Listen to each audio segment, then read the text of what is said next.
like in the state of Georgia, that state uses their lottery money to fund like Education. yeah. Yeah. And And so that they was want that was the original plan for Indiana.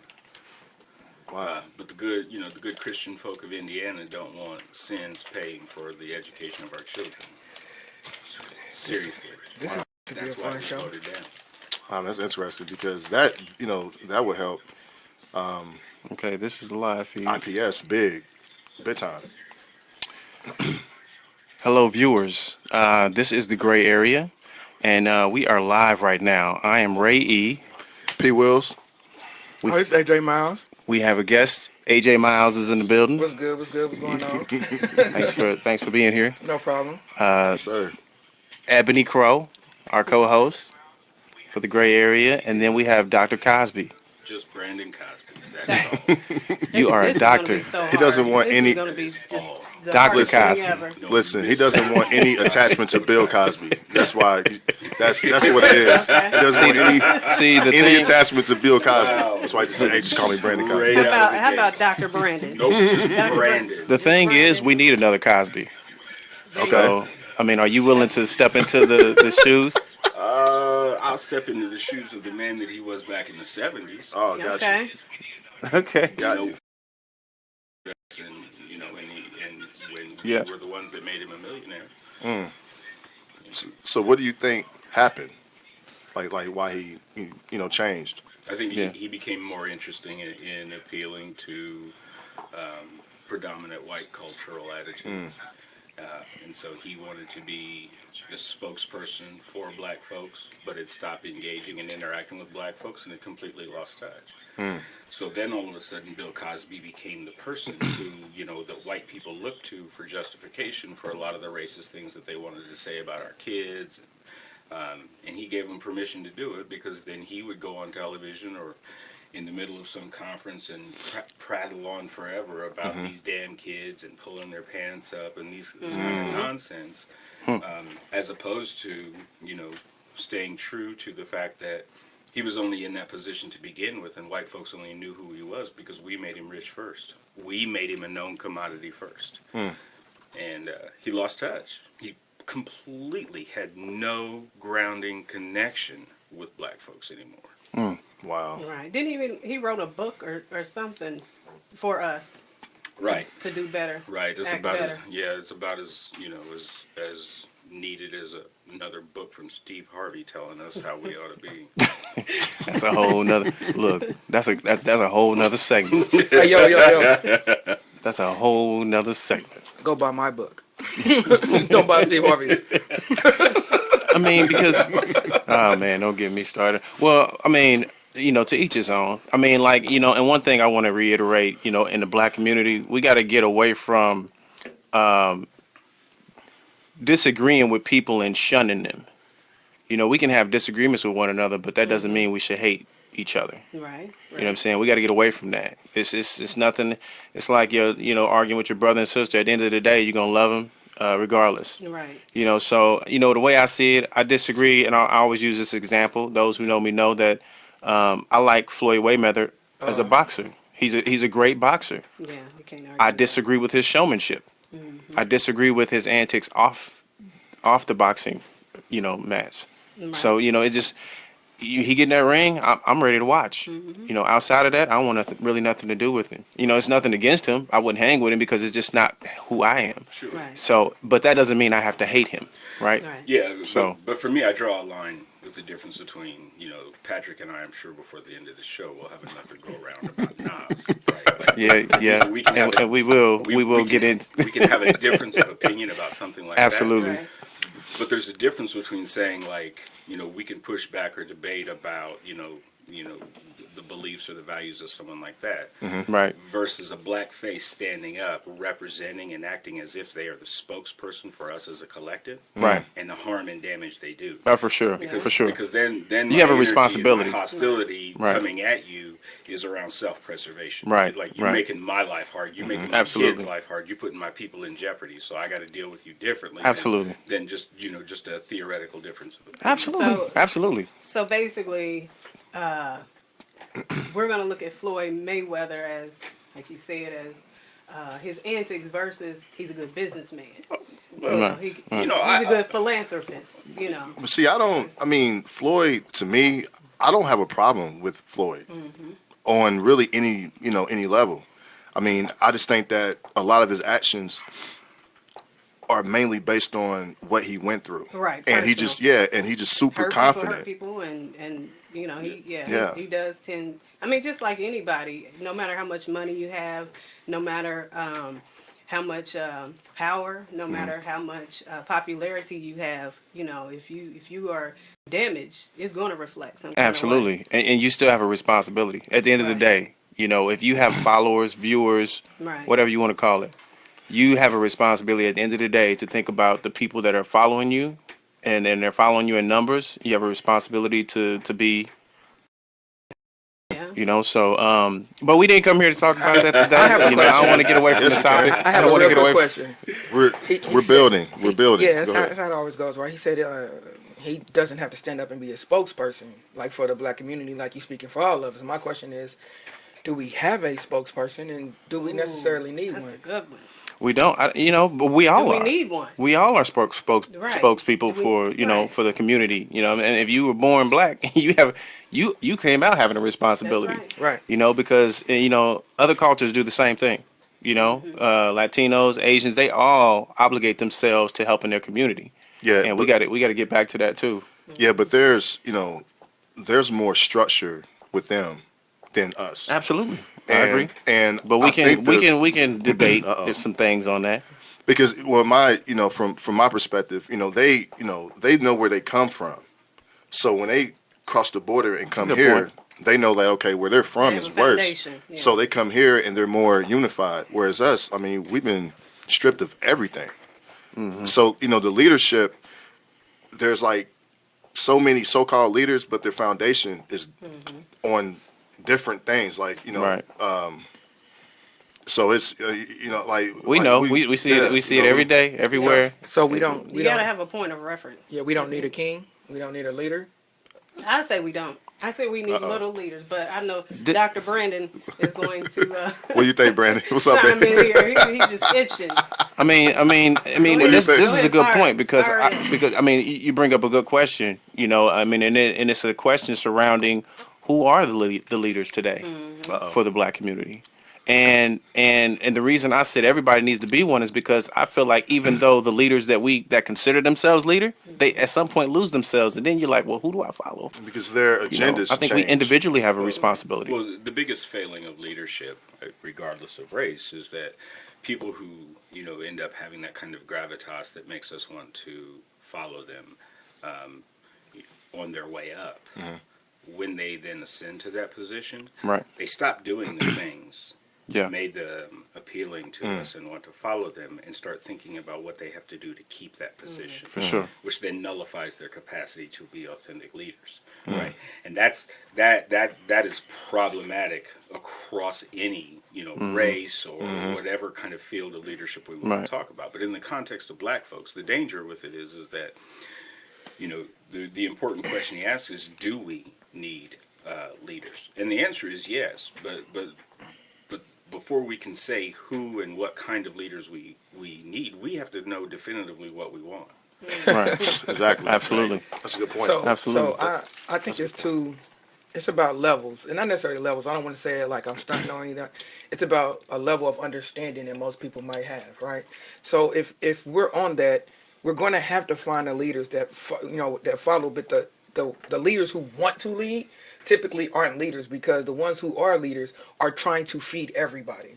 So the ones who are leaders know and see the responsibility that comes with being a leader, which is the great power comes great responsibility. But the ones who strive for it have different agendas. Because if I'm going to say because I don't really think I'm a leader, but a lot of people put me out there to do that. But it's all about you finding you. Right, and we have no idea who we are. So the right person is going to teach you how the Bible puts Jesus in that position. Teach you how to find yourself, and once you learn how to find yourself, and that light starts shining, they'll follow that light. But your job isn't for them to follow your light. Your job is to teach them how to find theirs. And then once they do that, then we connect lights and we all go in the same direction. Yeah, because that example. That's what leadership entails is leadership. And I've said this before, leadership doesn't have anything to do with self. Right. Has At all. everything to do with about building the people and the team around you and leading them. Yeah. If somebody's lost, it's not your job to shun them. It's your job to lead them to an understanding of how to be a leader themselves. Right. The So true I mean, leader grows we from have to continue to lead by example, and put these things out there. The education system in America is kind of broken. I mean, and I say kind of because I don't want to be mean. There is a things in place, but I don't think there's enough to if you look at the communities of the world, right? Asia, powerhouse when it comes to education. Things that our kids are learning in elementary, have nothing. I mean, it's nothing compared to what they're learning in elementary out there. I mean, they're learning collegiate stuff in elementary. So some things I want to touch on tonight, and I got a few things. Some of those things are Common Core standards, the way students learn, technology. Are we behind? Social media. It's a new thing that they're incorporating. Politics. High stakes testing, school leadership, preserving teaching programs. I mean, I can go on and School on. leadership, huh? But let's start with school leadership because I think that let's not take it politically yet. I think that it starts at a school leadership level. We can even look at the state's governing body over the schools. Whoever runs the school system. Is there a problem there? Well, I mean, I would back it up before that. Okay. Because I don't think the schools or the systems are broken. Okay. It's Okay. interesting. I think Let's dig in it. it's doing exactly what it's supposed to do. That's a fact. Okay. Right. It was something that was never intended to serve you because it's not serving you. Doesn't mean it's broken. Right. It means it's doing exactly what they Supposed to intended do. for it Right. to happen. Right. Expand on that. Yeah. So, So the school system isn't broken in America. No, It's doing exactly what it's supposed to do in The America. American education system was created for the children of white male property owners, right? And the white male children of white male property owners, right? So regardless, as the system moves through time, and you have people who become more conscious, more thoughtful, more racially open, less sexist, whatever, they're still operating a racist machine. Okay. Right. So regardless of who's pushing the buttons on the racist machine, it's still a racist machine. And it's designed to sort and select. Thomas Jefferson, who's largely viewed as the grandfather of the American education system, said that we need a system that is designed to separate the wheat from the chaff. That's what it literally wrote Right. this out. Right. So the whole design was about sorting and selecting. Right? Right. These are the ones who get it. These are the ones who don't. These are the ones who lead. These are the ones who serve. Right? Right.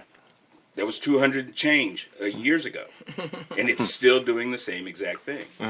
So when we look at it today, and we keep kind of, what I call majoring in the minors. Oh, if we just tweak this little piece, or if we tweak this little piece, then maybe we'll get a rise, right? And then you have black folks that matriculate through systems and then get kind of full of themselves and they're like, well, look, young brother, I made it. I'm proof that the system works. You can make it too. No, brother, you're not proof that it works. There's You're a proof name- that it there's can a be name for broken, those people. right?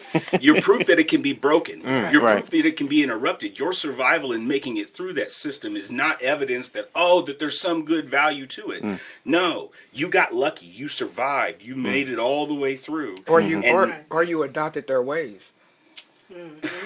Okay. So Dr. Kyle, we have a lot of viewers, and I wanna make sure that the viewers understand who's speaking. So give them a little bit about you and your background, and where you're speaking from, because a lot of people can say, well, he's just talking. Who is he? Sure. Let them know who you are. My name is Brandon Cosby. Spent most of my life. Dr. Brandon Cosby. Just Brandon. Just Brandon. Spent most of my life working in some facet of education or another. I was a co-founder of the very first charter high school in the state of Indiana. I've been a principal. I accepted my first principal position when I was 27. Led middle schools, high schools, alternative schools. Worked at the University of Indianapolis as an intermediary for the Bill and Melinda Gates Foundation, where Sure. we did school redesign, and also funded a number of the charter schools in the city of Indianapolis into existence in the early 2000s, right after the charter law was adopted. My most recent stint here in the city was probably 5 or 6 years ago. Okay. When I was the founding principal of Shortridge High School. I resurrected Shortridge as a high school for the Indianapolis public school system. Okay. Had a very ugly public departure from the school system. Indeed. We'll Right. talk about that Indeed. too.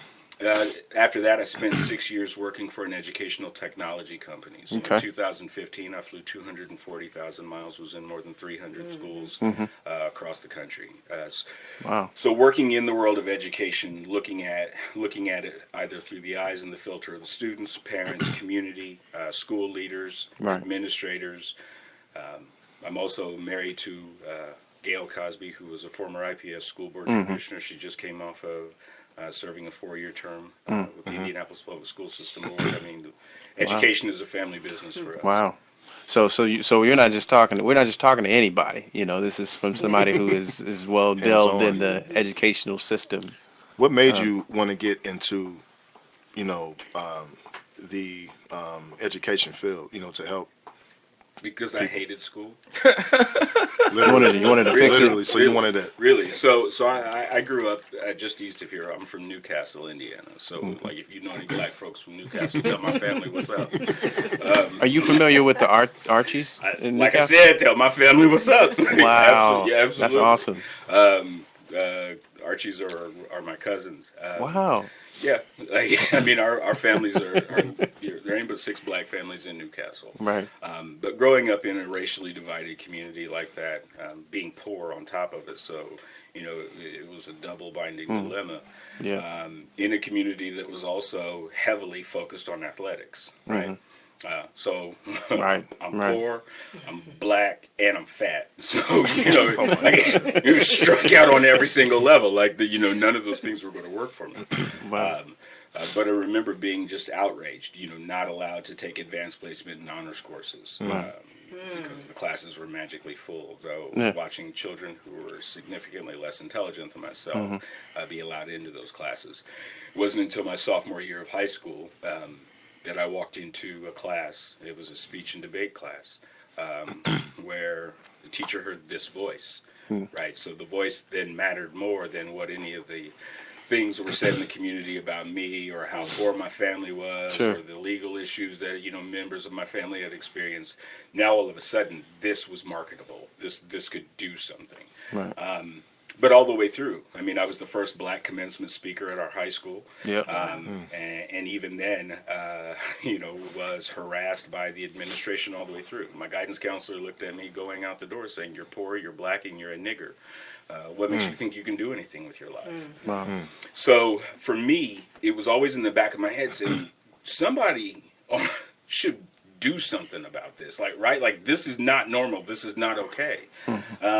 And so in the back of my head, it was that kind of conclusion of that I'm not narcissistic enough to think that I'm the only one that experienced this kind of thing. So if I can go and learn how to do this and go be someplace, I can be that guy in that school to be the person that interrupts that happening to another kid. Wow. And so that was really my main motivation and purpose of going in from the onset was I wanted to create a space and an educational opportunity for kids so that I could heal the demons of my own past. Right. Right. Wow. Wow, that's deep. Ebony, you as well. Background in education. Could you Yeah. let the viewers know more about you and how you got in education? I'm currently a middle school 8th grade English teacher at Northwest High School in IPS. Okay. I've IPS, stand up. My wife graduated from Tech. Hey, talk about practice. That's right. yeah, Man, I mean practice, tough. training. tough. Yeah. Training. But I have experience in charter school network. I have experience in IPS. I have experience in private religious Sure. education. So right now I'm pursuing a license to be an administrator. So Wow. Dr. Cosby actually was one of Brandon. my main Brandon was one of my main influencers. Yeah. It's gonna be hard for me. Can't Get take you that there. away from me. Get you there.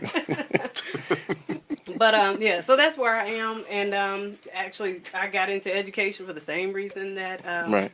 Brandon got into education. More people should get in it for those reasons, right? You see Right. something Yeah. wrong, you know, get in there and Right, try you and wanna- fix it. you Don't try just to talk fix about it. Right, be the solution Provide a way. instead of the problem. You Right. know, and I think it's interesting that Brandon, you had talked about. Dang, this is hard, Brandon. That you had talked about the experiencing what most of us, I guess, seasoned educators know as a tracking system.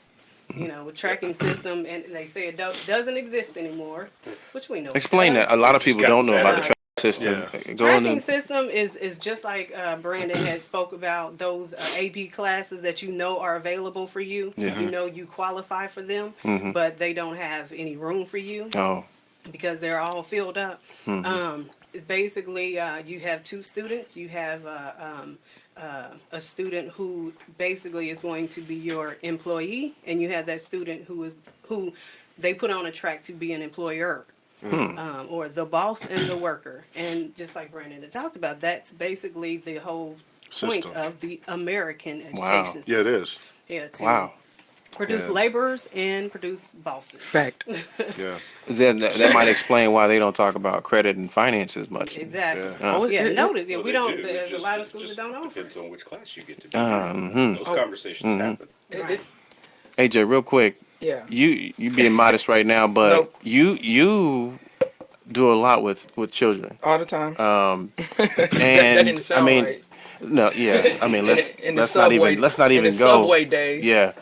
So,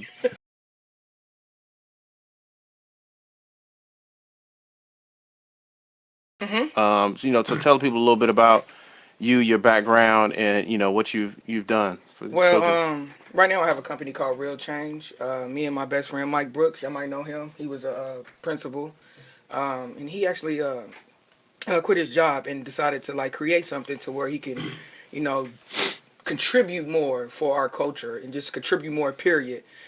To the children because he felt like they're not getting educated the way they're supposed to. So we stepped out of there and he did that. And I'm an author. I don't know if people knew that. I wrote a book called Love or Fear, Risk or Motivation. So we have workshops and everything included to do that. But for the last 10 years, I've been doing motivational speaking. I done spoke to like 500 to 600 different youth organizations throughout the world. I've been in like 40 different countries. I played with And1. Like you said, I was an athlete. So, I mean, I'm very, very, very passionate. And you've seen different types of kids in different countries Right. all around. And I'm about to speak on that. I'm very, very passionate about understanding purpose, right? So while we're talking about the education, I've been a very, very vocal person saying it's a scam. And everybody's like, why would you say it's a scam? So the first thing you have to do is understand purpose. What was the purpose of the education system in the United States? Our education was never meant to be the best education. Our country is ruled by bullying. We put money into what? War? We put money into drugs. We Sports. Put sports. But I'm talking about the major things that we put money into is not for us to be the smartest. It's all for power. So if you understand that, it's all for power. Growing up and being black, it was never meant for you. So now you, like he said, you have these different tiers that we're looking at to get to this certain thing. So then it becomes money, right? Education should be free. Knowledge is priceless. Why wouldn't you, if you have some of the most resilient and strongest people ever to been on this planet, to go Right. through the 400 years of what we went through, we have to be some of the most intelligent beings on this planet. Right. So why don't you focus everything into education so you can be the smartest country, so you can be the brightest country? It's things that other countries do that we don't. They take education serious in China, right? And they are mostly Buddhist, so a lot of them meditate. They teach kids about spirituality. Once you understand self, then you can almost create anything.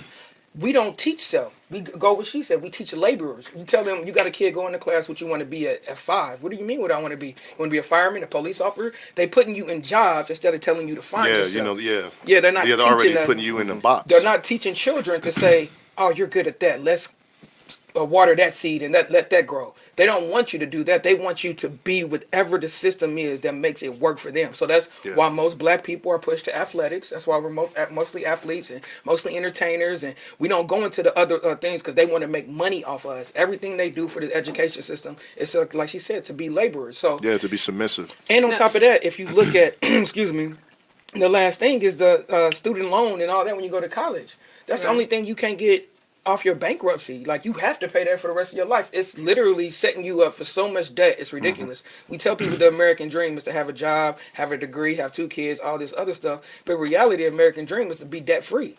Right, Right. because that's Right. the first step to freedom is being debt free. Like I don't have any debt, I don't have all this, so you have to be debt free. But they don't teach that. They teach you to be in the system, be dependent on the system, and have as much money as possible. So Now, Indeed. Brandon, would you say that, because I can kind of think of some schools off the top of my head that are actually ran by black individuals, strong black leaders, Yeah. that do have curriculum that instill, self-awareness, knowledge of self, all those things. Would you say that the system is designed to purposely omit some of those things that grow us into great leaders and great people in certain aspects of education? Because, like I said, I'm thinking of a good your question. school, for example. Yeah, it's a good question. When I went to when I first met Brandon, I met him for a meeting. He spoke at one of my events, and I can't remember what the setting was. I think I don't know what it was, but I just remember him saying, "Oh, we don't do the national anthem at my school. We don't stand up for that." And that was the first time I ever heard a school leader, to resist, the system. And I was really admirable of that. And so I'm using you as an example to say that, is it just certain I guess maybe the system knows who to use and who not, is where I'm going. Because there are those schools out there that plant those In seeds. educational leadership. In leadership, right. Okay. I mean, I think it's a couple of things. I mean, to the point of, for example, about the national anthem, it wasn't a matter of me, digging my heels in personally about the way my particular feelings are about it. The thing that I said to my students always was, don't believe or trust anything that I tell you. Don't believe or trust anything any adult tells you. Yeah. Right. Research for Right. yourself. Yes. You go find out for yourself. Absolutely. You make your informed, intellectual, rationed, and reasoned opinions based off of the evidence that's made available to you. And if you want to stand for the pledge, do it. If you want to stand for the national anthem, do it. Right? Because that power of choice is the single greatest act of American patriotism that Right. you can commit. Right. Yes. It is the power to choose. Like Right. that's what Absolutely. authentic Right. freedom is, right? Is to A, know that you have a choice, Right. and then B, to in fact make it. Right. And so I agree. that was really kind of, where my whole approach, around engaging, and doing critical pedagogy with kids. I think the other part of it is that, how do I say this? That the idea of schooling, right? And I think that we need to kind of draw a line, right? It was Mark Twain that said that I never let my schooling interfere with my education, right? We talk and we use those two words interchangeably as if they're synonyms, and they're not, right? Because my grandmother had a 6th grade education, but was one of the most highly educated people I'd ever met in my life. She matriculated to grade 6. But was an unbelievably well-read, very intelligent, highly intellectual woman who didn't hold a diploma, right? So by the standards of schooling, she would have been perceived as a failure.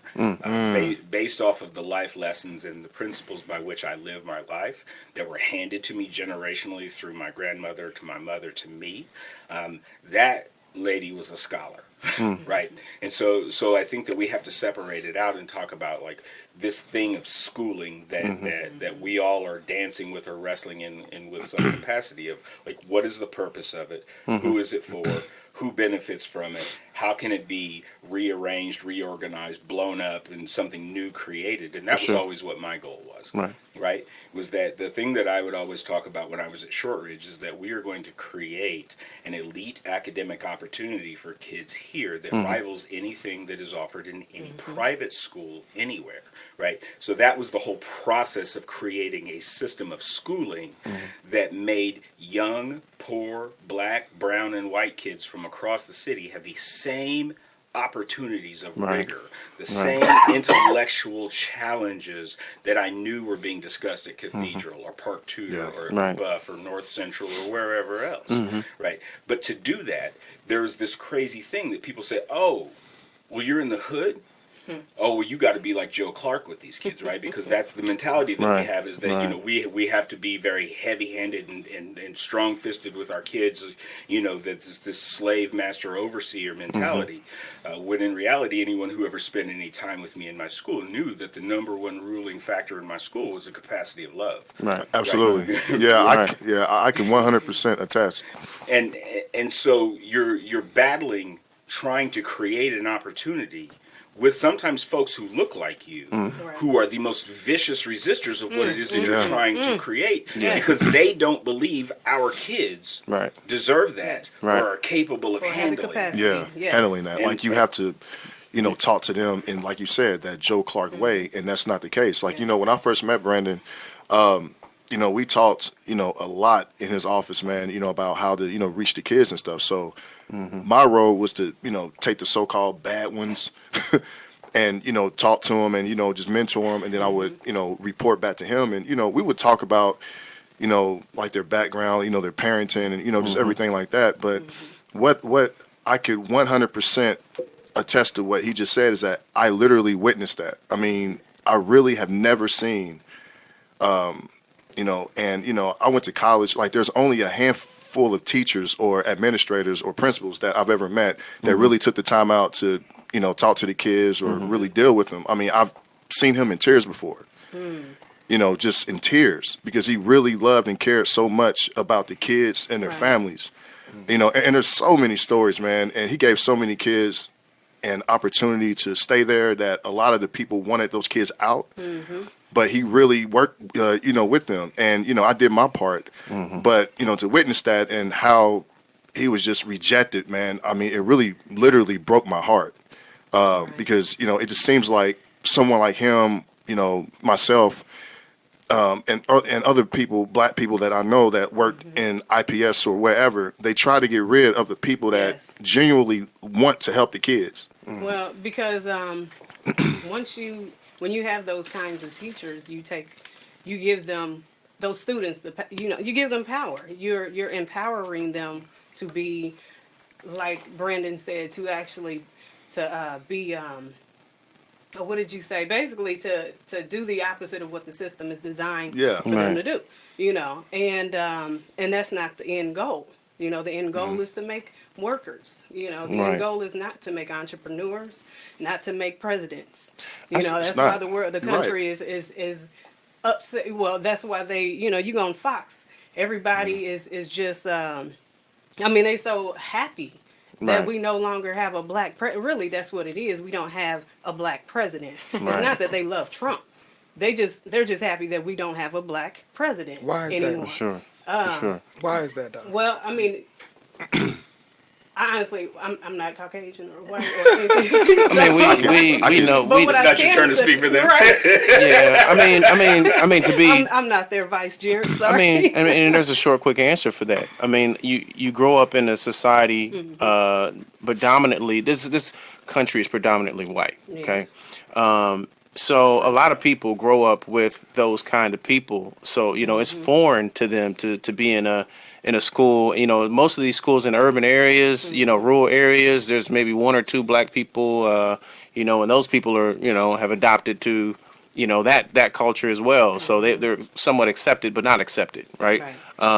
So you know, this is a society of people who have adopted a certain way, Yeah. and other way. I mean, we're getting there. I mean, because there's a lot of good Caucasian people out yeah, there definitely. that Yeah. no, I'm serious. Yeah, I'm that's- yeah, serious. yeah, not- Strong allies. You can't Hey, discount. No, what I'm saying is when we when we say stuff like that, it's a lot of good cry. We sound like the sound white like- people who be Well, like, I got one I mean, black But, friend. but we we have have- to, we have to say But that. but Realistically, we you have have to address reason. it. We Right. have reason to say that because of the Yeah. past and the history. But it's Right, still funny. right. Because I just don't want to discount those people because they are fighting for us Yeah, as we well. have good Yeah. allies. I mean, Yeah. and like Bernie Absolutely. Sanders was back there on the front lines. Those Yeah, people yeah, are on the yeah. front lines today. You know, and a lot of these people have mixed children and whatnot. So they're you know, some of them are battling that as Yeah. well.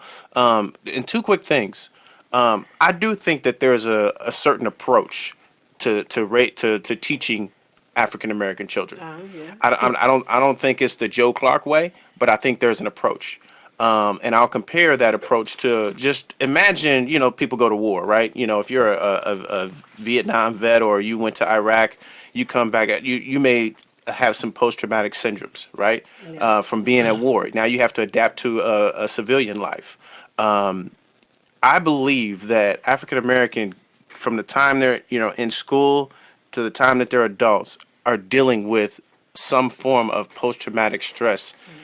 You know, based on Go back. Even Yeah, yeah, before yeah, that, yeah, right? yeah, yeah, Right, yeah, but it's trickled down till now. But it's in utero. Okay. So that black mother that is experiencing that trauma Right. throughout the 9 months of her pregnancy, that is genetically imprinted on that child. So Okay. so it's not when they get to school. It is from conception, genetics. from the moment they emerge into this universe. That's what is impressed Okay. upon them. So Okay. so part of the challenge then becomes is that if you got these kids inside this institution, right, that from the beginning, A, was never intended for you, right? And B, that the vast majority of places where there are high concentrations of children of color, we talk about it, this is the difference. Now, mind you, I've only been in over 1,000 schools in the last 10 years, so I could totally be. Could be, right? Repeat this, right?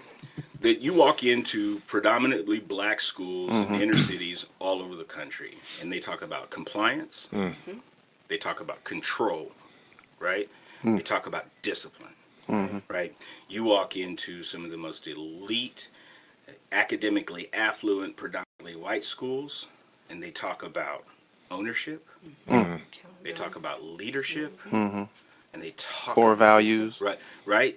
But this is what's embedded from day one, right? So our kids are. This is the message. You get in line, right? You see kids walking in schools with tape on the floor, right? They're walking with their arms crossed, right? like you in jail. We call them hallway hugs, right?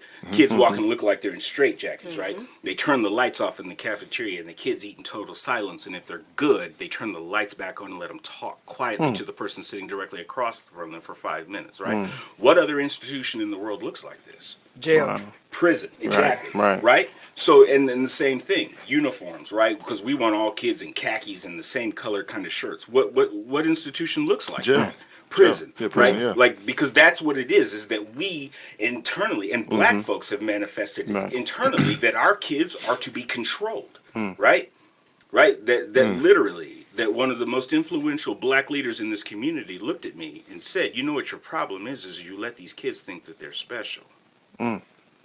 That's Right. ignorant. That's ignorant as hell. Right? So You got mad? that I'm running a school where there are no bells. We have no bells. Yeah. None. I want to touch I it. mean, Yeah. that's Well, who does hall institutional duty? fact. Nobody. Well, how do the kids go to class? Well, black kids are smart and they can tell time. Well, how do you know that they get to class on time? If you're doing really interesting stuff, They'll be and the adults who are in those rooms are actually there excited for them and miss them when they're gone, Yes. they go. Right. You don't Right. have truancy issues. But these are the kinds of things that people break down. And then when you see these symptoms that begin to erupt, we call it something else. So Indianapolis has experienced its most violent year ever, right? In 2016. absolutely. And a good number of those children who died on the streets look like us. And a good number of those people who did the killing look like us, right? High school age, little older, the vast majority of them didn't complete high school, right? And so the conversation we have is, well, we got to find a way to get these kids back in school.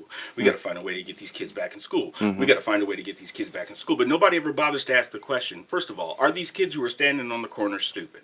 Right. Yeah. That's a good Answer point. number one, no, right? These are not dumb human beings, right? But every day they're standing on the corner, they know people are actively trying to kill them. They know this, right? Right.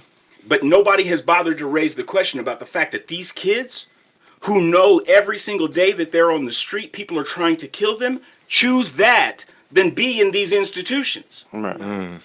Right? That in the mind of these And it kids, should be- they should it be is a going to the safer institutions. place. Right. It is a better call to be on the streets where somebody is trying to kill me than be in that building. Right. Right. That's a Definitely got to change that. Right. That's a disconnect. Right. It's a disconnect, but we're blaming the victims because Right. we Yeah, keep exactly. putting it on. Oh, well, you need to get your butt back to school. No, if I'm choosing to put myself in a place facing certain death rather than be there, that should tell you that there's something wrong with there. Right. Right. Right? But That because should be a happy place. we Right. don't listen, and yet we victimize. Right? We victimize the kids all over again by telling them it's their fault that they're not there, as opposed to recognizing the fact that it was an act of self-preservation that they left. Right. Right? Because it's easier to blame the kids because they have no power and they have no voice than it is to turn back and look at the institution or the system that says, I want you to help me understand why you were contributing to the homicide rate in the city. Right. Right? Because you created a space where children are fleeing and they're dying out there. Yeah. I see a complete difference in schools in the inner city and the schools on the outskirts. Okay, I mean, and I'll attest that my son goes to Brownsburg Middle School, and they don't wear uniforms. They wear whatever they want.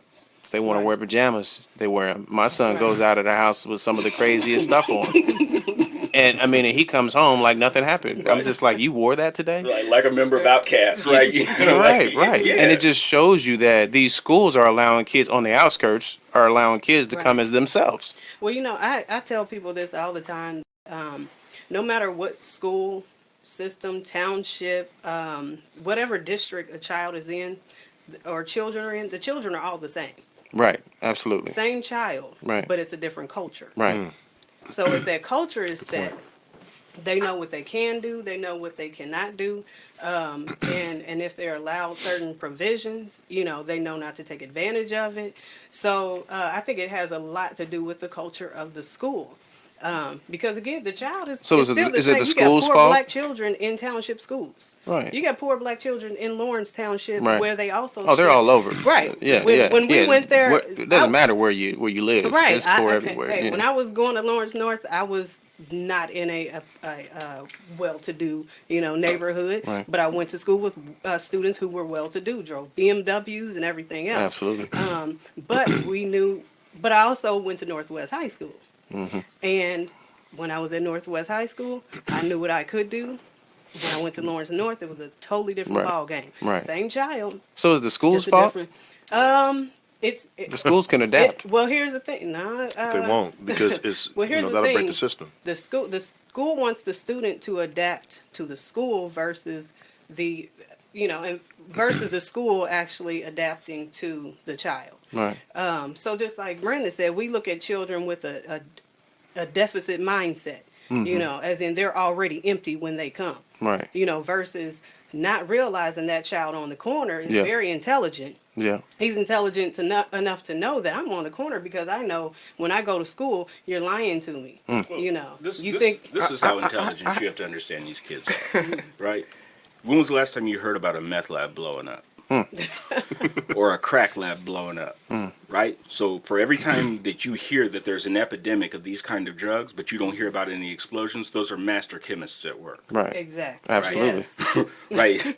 So there's a great intellectual capacity among these kids, right? Right. It's just the context in which that intellect is being applied is what's different, right? That they see a place, they see a value, they see people who are nurturing it and growing it inside them versus places where they're seen as what you don't know, what you can't do, what you don't have, where you're not from, right? Right. And it is that thing about being met with hostility when you come through the door that eventually, that you get tired of it, so that you leave. You are going to leave because it's a Right. false narrative, like this idea of these schools where we're going to be very strict and tough and heavy-handed. Right. When you're talking about kids who have seen people die, Right. these kids know you aren't going to kill them. Right. They know you ain't going to hit them. Right. And the places where they've tried, you've seen the YouTube videos of these kids like coming right back Right. at it, right? Right. So the kids see that this is all fallacy. They see it. Right. And so if it's all a game of lies and they figured that out, why continue to play it and do that dance? Right. So they go to what's real. Because, yeah, people are out there trying to kill him, but they know that. And everybody around them is real about that and honest about That's a that. good Right. point. That's a good point. See, everything he's saying, and I don't know a lot of this. I think one of the greatest moments in any person's day is like when you hear something you don't know. It's like it's a moment to learn, right? Right. So when he's speaking, it makes me think all the way back to what was the purpose of education, right? Because why are there private schools? Why are there township Charter schools? schools. Why are there public schools? Why is not the education the same across the board? And then you'll start understanding the purpose. Because that's a good question. Like we need a solution Economics. I mean, of course, Environment. it is environment and economics, but it's them making sure that certain projects don't get the money too. Right. So, and certain Right. schools don't get the money. It's like just like making sure we stay in the hood and the suburbs stay the suburbs. Right. But then people like him come in here with change, right? And it's the right change, right? Right. You're like, wow, what's going on? Right. So why we haven't followed his whole design period? Because most people that don't want to follow that, they've been programmed Right. to stay in the box or the system. It's hard. It's messy. This is the thing. This kind of work is hard, right? It is. You know, Patrick. You mentioned earlier of days seeing me in tears, and my rule that I shared with my staff and everyone else is that, you know, if you don't go home in tears at least once a week, you're not doing this right. Oh my God. right. Wow, that's a good It point. should be impactful Right, for you. right. The thing that I would remind people is that that the value of getting your heart broken is that it reminds you that you still have one. Right. Yes. Right. Right. That is the work. Right. So that it isn't this notion of creating this kind of place where, you know, about compliance and control and kids do stuff because if you don't, you're going to get in trouble. If you don't, this consequence, right? Everything's about consequence and repercussions. Right. The way that we structure schooling for kids, Right. as opposed to like, listen, man, if you don't do that, you are going to disappoint the only adult who has put all their faith in you. Right. If you don't do that, you are messing this up for me, and this is all I got. And you can't do that. Right. Right. Because if you mess it up for me, I'm messing you up. Right. So now I'm dealing with and mediating conflicts of potential violence, Right. not about, you know, he said, she said, you know, boy and girl type drama. But Right.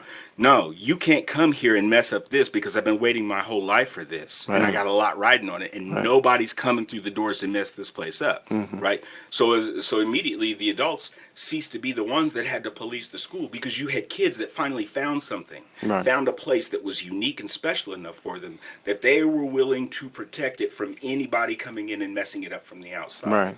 Right. That's when you get to step back and you go, okay, if I don't have to worry about that stuff, what are the kinds of things that I can do and create that are really, really going to make this a special place for kids? Right. Right. And those are the kinds of things that we have got to realize that kids in other parts of the country and other parts of the world, you know, we talk about the idea of wanting our kids to compete. The uniqueness of the United States versus the rest of the world.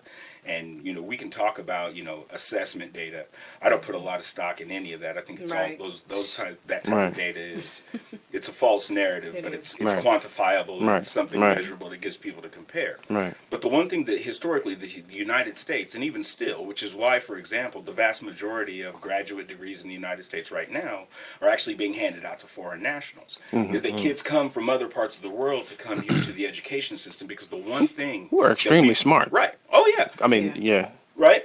But the one thing that we've done here has always been the place of creativity. Right. Right. Right. Right. So the electronics can be built in other parts of the world. Right. But the design came from here. Yeah. Right. Right. The innovation came from here. Yeah. They come from Yeah, because a we lot have of the these power to people- choose. Yeah, a lot of these people come from socialist countries, and they come here and build on the opportunity. So, I mean, it's almost a catch-22. I mean, we're going to force you to be smart, but then you can leave and go to America and make a lot of money because it's easy to get a job there. Right. Yeah. I mean that's that's crazy. Let's touch on one thing. Colin Kaepernick.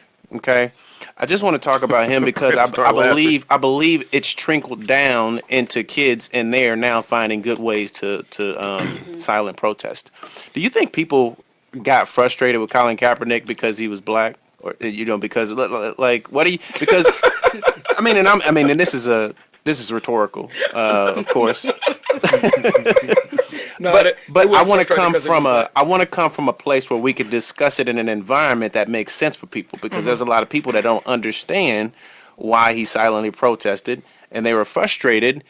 Well, they say it's called patriotism when it really wasn't. So Right. I mean, it had to be, because I mean, all the only thing that was left was the skin color. No, that's So not. what do you think? What do you think? What are your thoughts on that? People were frustrated with Colin Kaepernick because he reminded them that he can knew choose. he was black. All right. Right? So you see the photos of him standing with his white parents, right? You know, and these are the people who raised him. So you see these two white people with this racially ambiguous kid, and you're like, oh, white people raised a racially ambiguous kid. Right. He probably has the same values as us. So they begin projecting their interpretation of America, their lived experience of America onto him based on how he was brought up, right? And then and he never said anything. Nobody ever asked him. They just assumed, right? But then as all of the political turmoil in the United States started to shake itself out, and here you have this young man of color that finally decides, you know what? I've had enough of this, right? Using his platform to make a Right, difference. right. But that was the moment where he gave the full indicator to everyone, including those folks that assumed that because he had white parents, that he was white, and that was the role and the position that he was going to play, and it infuriated them. Not because he lied to them, but because he shattered the mythology about what they wanted to believe about it. And that's what the outrage was. and the fact that he used their platform, right? So they made it look like he was ungrateful. You're a rich black man. What do you mean? Blah blah blah. Oh, your Yeah. life was so hard. You were raised by two white parents. Yeah, or Stay in your place. stay What are in you your doing? place, Right. right? So the fact that he got to a point where he did it on his talent, which they never talk about, his talent, and the fact that they're paying millions to watch him, not the owners. You know what I'm saying? But now the owners are looking at you like, you need to sit down because this is our platform. You should have the nerve. You are ungrateful. So it sounds like being a house slave, you are ungrateful for me feeding you all the time, for me treating you like you're me. You get to stay in my house. I can treat you like you're me.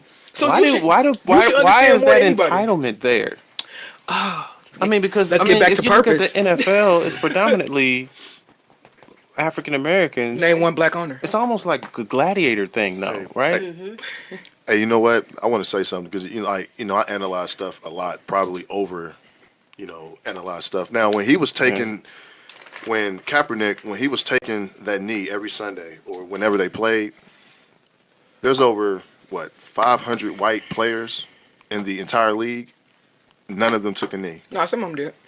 Who? Some did. I On didn't some see NFL one. teams, it just didn't get media attention. But I mean, I didn't did. see one. I thought with the Seattle Seahawks day it was soft. Oh yeah. When they backtrack. My thing is, and what frustrated me more than anything is our prominent athletes coming back saying he was disrespecting the country and not having his back, or I'm not going to do that. I'm not going to disrespect. Like if the media tricks you into asking about something, learn how to spin that back on them. Like if you don't want to sit because you're worried, because a lot of times they worried about money. They're worried about getting fined. They're worried about losing their endorsements. They're worried about all that, and that's okay. But you don't have to put him down for back to everything, his choice. It was his choice to do that, so you don't have to put that man down. And I've seen people like Shaq and Ray Lewis and Jim Brown. I think somebody's paying Jim Brown because he's supposed to be one of our heroes Yeah, he and visited one of our Trump, champions. right? And he went off on Kaepernick. He went to visit Trump, and he got a lot of things negative to say about athletes when they take a stand. But you was there with Muhammad Ali.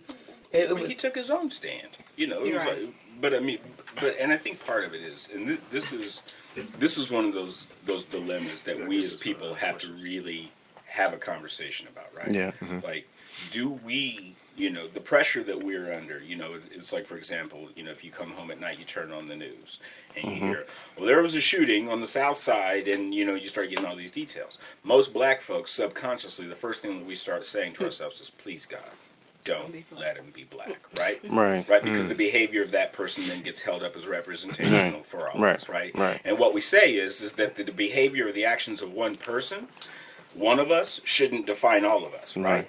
But if that's true, if we mean that, then we have to let go of the other side of it of expecting anybody on the positive side to be the spokesperson for us. Right. Right? Because Right. if the dude doing the drive-by doesn't speak for us, the dude making $1 million and cooning with Donald Trump doesn't speak for us. Right. Right. Fact. Right. Like it can't like and that's a constant psychological battle that we all wrestle with. I wrestle with it all of the time about, when people are like, well, can I ask you a question? And it's always that. Can I ask you a question? Okay, well, you just did, but what? Why do black people ... right? And it's Right. that moment where you go, well, last week at the meeting, they chose somebody else to be the spokesperson for us. It's not my turn until next month, Right. but I'll let you know, right? Because you get that frustrated of like, why are you asking me to answer this question for all black people? We don't want that, but yet at the same time, we as black people keep looking for people who are going to be the spokesperson for us, right? Right, Like right. one of the most heartbreakingly disappointing things for me during Obama's administration. And we can talk about the highs and lows and the failures or the successes of his administration, because there are, and we should be able to, because Right, we would have right. that critique Nobody's of any perfect. president, Yeah. right? Any president, Right, right? for sure. But watching Michael Eric Dyson and Tavis and Cornel my West God. like just unload on each Yeah. other, right? Right, right. Over who had the correct and the right interpretation, and watching this from the place of like, how many of us were inspired by, motivated by, taught by, schooled by these people Right. to then watch them disintegrate into this level of personal Right. attacks and pettiness over who had the correct perception or interpretation of what the black dude in the White House It's like was they're doing. fighting to be the guy, the leader, the guy. Right? Which meant that based on their behavior, Right. all of you've invalidated your opportunity. Right. Right. It's Absolutely. kind of like what Dr. Umar Umar Johnson I did. was just gonna Exactly. say that. Same thing. Yeah, with Dr. Umar. He told people to Johnson stop did. calling See, people ninjas, and then he gets on there and just unloads. See, You know. it goes back to her when I asked her that question, why about Obama, and I think this is what frustrates me about the quote unquote conscious community or Dr. Umar and Polite and all them other people. It frustrates me because to me they can't see the bigger picture. Like the reason white people are glad Obama's at the office because for 8 years a black man. And he did everything we do. He listened to the same music. He loved basketball. He was nice. He was a family man. He was everything that you wanted to do. Those kids start changing their perception, saying, I want to be that instead of Young Thug. I want to be that instead of Lil Yachty. I want to be that. So that whole perception and that shift in consciousness made them terrified because they seen the true king. They start seeing what black people are really capable of, what we Absolutely. can do. And now look, I told people, I said it's funny, when the war hits, we won't even have to fight. And everybody looked at me like, yeah, right, you just don't know. I said, we going through all this Trayvon Martin stuff, all these things with everything we going through, everybody's watching. And the number one black person that everybody believes in is this nice guy. He does everything we do. So now they like, why y'all doing this to black people? So now everybody's about to fight for us. The Muslims gonna fight for us. The Mexicans gonna fight for us. Because you know what? The whole time, every single time it was a crisis with them, we was always the first to help. Now that they see and witness everything that's going against black community and everything like that, now they're going to be the first to help. And they're going to exalt us because what America has done is they don't know is they put us in entertainment, they put us in all these influential positions and everything, and it made the world fall in love with, I'm going to say, our swag and our culture. Everybody wants to be, so you built us a throne, now it's just time for us to sit on it. And it's only a matter of time. And I totally agree, but I would also say to the contrary that it's not that we needed Obama to prove to Right. them our potential.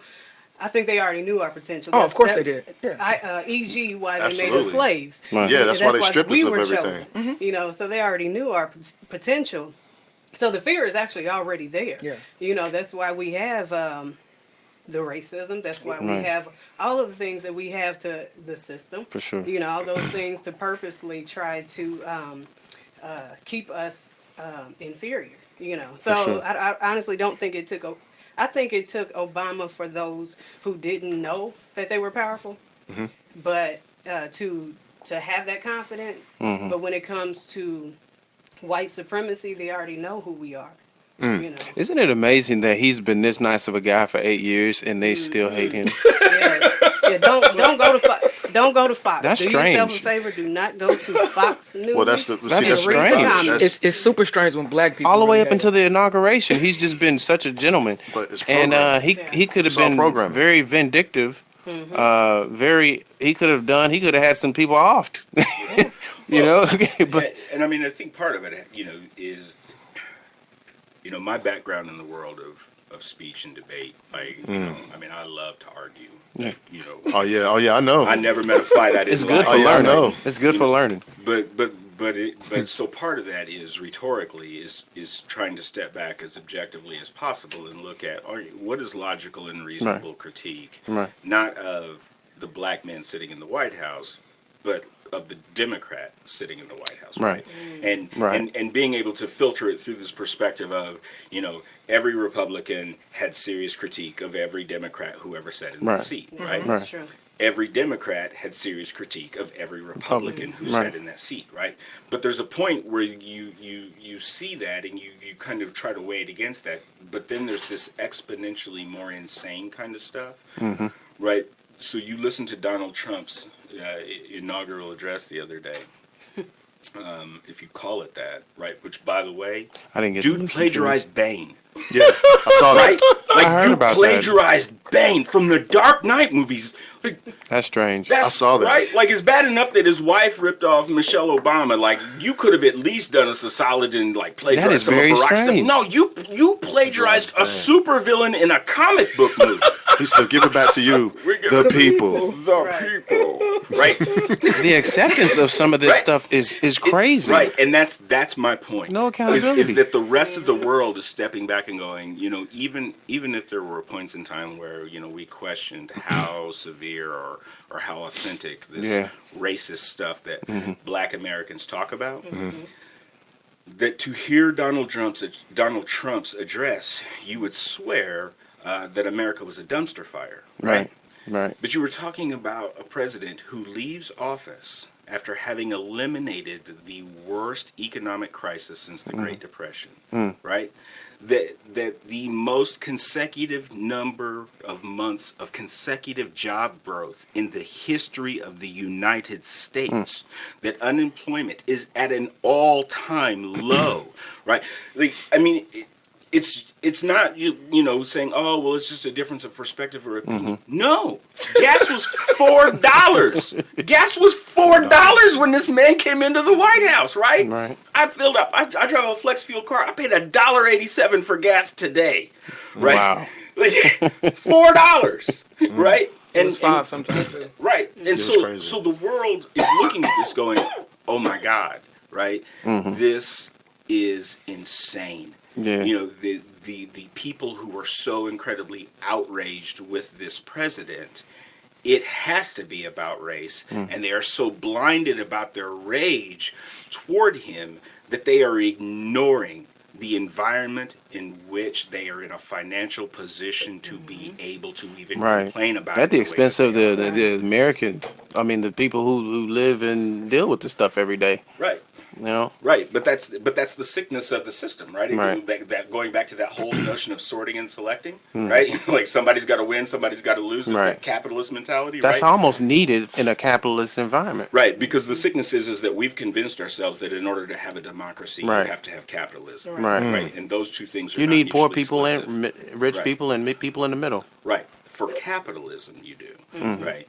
But America isn't necessarily required to be a capitalist society in order for it to remain a democratic republic. Right. Right. But the benefit of the capitalist system is just that. The problem is that these capitalists who have economically benefited the last 8 years are so blinded by their racial hatred that they're about to sabotage their own financial gain supporting someone Which who they've is made going to lots of money undermine- during this Oh, time. Yeah, they're going to undermine their own financial gain to support their racist ideologies as the economy collapses, because the notion of model of business that Trump is talking about is not economically viable as a world partner. Right. Nobody's going Right. to sit down and cut a deal with you. You say, look, dude, we're going to make a deal, but you need to understand the only deal I'm going to cut with you is the deal that makes sure that you lose and I win. Right. Right. Wow. Wow. Right. Right. Wow. Hey, really quick, man. I want to, thank the viewers for Absolutely. tuning in. Yep. There's a ton of comments. If you guys can go on and ask us any question, and we'll Yeah. get you those answers. Duke Pryor. They said, where do you get gas for 187? On the east side, Thornton's. Is that regular gas? Crazy, Regular? man. Oh my God. E85. Yeah, Oh my God. E85. Be careful. If Duke, your car might not work with that. Hey. Make sure. Hey, he asked, another question earlier, and I mean, Ebony or Brandon or AJ, feel free to touch on this. Duke says, so what is the solution to getting our kids to come to school and learn? I mean, that's like a That's a two-part very good question. I've always been a strong believer in what they call wraparound services. I honestly think you have to. Well, let me backtrack. First thing is love. Love the kids. Right, love them. Right. Tough. Yeah, it does sometimes involve tough love. Tough love is not the same as that discipline system and all those things that Brandon had talked about that they believe that have to be the fundamental focus of running and operating a What do school. you mean by tough love? That tough love where I'm going to help you to understand that I'm going to give you truth. I may not say some things that you like, but I'm going to say them out of love. And the thing is, like we said, these young people, they know your spirit, they know when you're genuine, they know when you're honest. Absolutely. And they know when you're lying. Absolutely. So but the interesting thing is, as a black woman, a lot of people believe that, first of all, black people have an advantage when it comes to what they call classroom management and relationship building, which is a total myth. Because I've seen it both ways. I've seen black people who don't have a relationship and don't have good classroom management, and students don't want to come to their classes. And I've seen it with Caucasians, where the one teacher that I remember from Northwest was white. And the reason why is because he really tried to connect. He was corny as hell, but he tried to connect, and that's what cared. I saw. Right, is that he was willing to look goofy, for us, and it was genuine. It wasn't fake. For us to actually get the curriculum. Right. And so but with that tough love, you got to, like I said, they have to know you love them, but also going back to the being black thing, and it's a myth. Being a black woman, it's actually a little bit harder for me that I've learned, I think, being a black woman teaching than a black male. And I have to work a little harder at that relationship, especially when it comes to black girls, because I remind them of mom. I remind them of auntie, or Who they may be beefing with at right? home. Who they beefing with. So it takes me a little bit longer to build that relationship with them than I can with my boys. But so the first thing is love. That genuine love. I'm not going to sugarcoat. I'm not going to let you. I'm going to help you to understand that. Just being straight up. If you do this, you will die. You can die. And then also, I think it also has to do with everybody working together to try to touch the whole family. Right. Providing those services, because at the end of the day, you can love them, you can teach them and deposit all day, but they still have to go home. Right. And Absolutely. then when they come back, you have to deprogram all over again. And then start So why teaching. not get to the root and provide services for mom, so she doesn't have to work that third shift job, and you at home all day and all night with no supervision. Right. I had an 8th grade student. This is an 8th grade male who was taking care of his newborn baby sister while his mother worked at night. That happens often. Yeah. Often, and he knew how to change a diaper. He knew what it meant when she cried, but this is not something that, it's not his responsibility. Right. So what about providing a service where the parent can come in and a job fair, things like that, providing those services for the whole family so the child is actually ultimately touched at the end of the day. How can I mean people are asking questions. There's a question from Brandon Randall asking both you and Dr. Cosby about the importance of parental involvement. Can you guys expand on that? I mean, I think that there's three things that I'll say about this. And folks, you usually get upset with me when I say it. They need to hear it. Okay. That's what the gray area is for. Number one, studies have shown repeatedly. The Schott Foundation did a study of kids back in 2006, but it's been repeatedly done and validated that shows that black children, when surveyed, of what is the single greatest determining factor in their ability to be successful,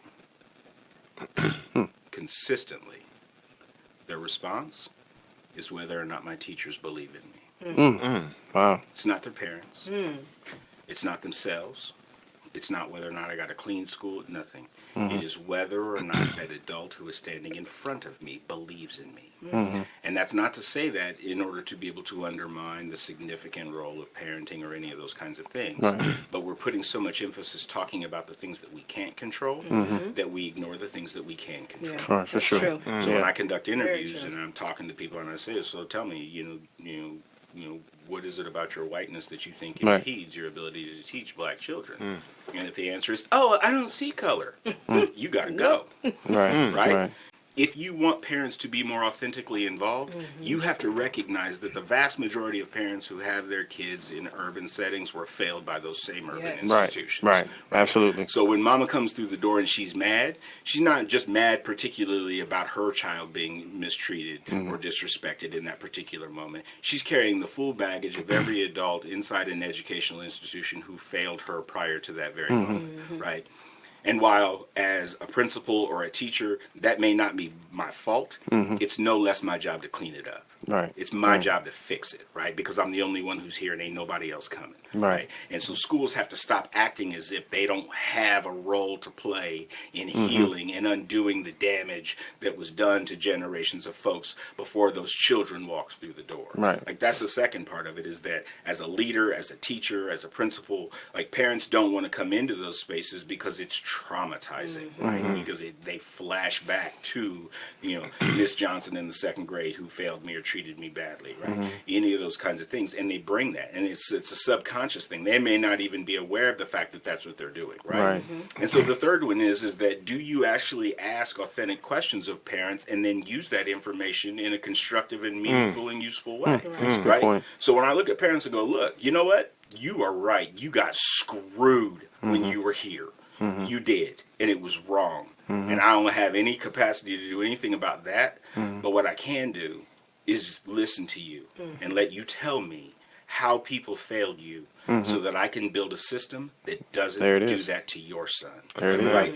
That's the work, is that you are not just, it's not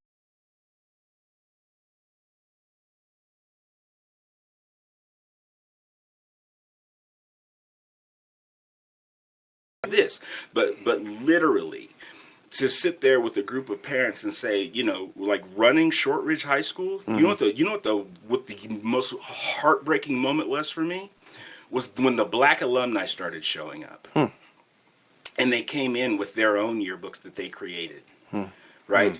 Because there was an apartheid system inside the school, right? There was the stuff that the white kids got, and then there was the stuff that the black kids got. That there was the talent show that all the white kids participated in, and everybody reminisced about and talked about how lovely. And the black kids weren't allowed to be in that, so they created their own, right? So then I'm doing these alumni events and inviting people to come back, and I walk in, and all the black folks are sitting on one side, and all the white folks are sitting on the other, and thinking to myself, my God.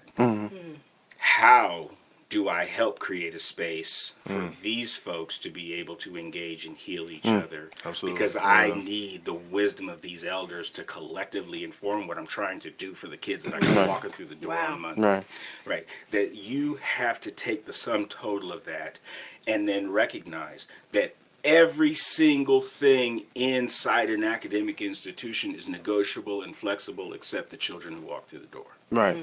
Right. You can change anything Wow. but that. Right. Right? Right. Like that's the constant, right? Everything else is Right. flexible and negotiable, can be bent, twisted, replaced, recreated, or reconstructed. But the kids that you get are the kids that you got. And if you view it from that place, then it makes it significantly easier to stop doing things that we've always done because we've always done them, right? Right. Like I tell people all the time, I will slaughter a sacred cow in a heartbeat if it means that I'm going to exponentially increase the likelihood of academic success on my kids in front of Right. me. And to Ebony's point, where she talked about this idea of tough love, Franita Ware, she's a professor at the University of Colorado. She coined a term some years back called warm demander pedagogy, right? That is that ability to be affectionate, compassionate, and unreasonably demanding at the same time. Right. Yes. Whoa, you had a rough night in the hood last night? They shooting up the spot? Right. You didn't even get to eat breakfast this morning? Here's a sandwich. Get your ass to algebra. Right. Right. Let me know if you need anything else. All right, I'll come back and check on you Exactly, later. yeah. Right? That you have to simultaneously be conscious of the real struggles that these kids have on them, but be fully cognizant of the fact that if they don't get every single thing that you're trying to offer them right now, that they're just stuck in that cycle, and their kids are going to be back in 20 years talking to you all about the same thing all over again. Right, So right. you have to be compassionate and reasonable and understanding, and at the same time be demanding of the academic outcomes of what those kids are capable of, and letting them know that I got you. I will believe in you until you are strong enough to believe in you. I got you. So your focus of accountability is back on the teacher, because that's what's in front of you. You can't focus on what's happening at home, but you can't focus on what's in front of you. You can't legislate good parenting. Right. But Right. you can still, you Right. can still, Right. You can't legislate Right. the socioeconomic situation or circumstance Right. of our children. I can control who comes in and does what with my children. Right.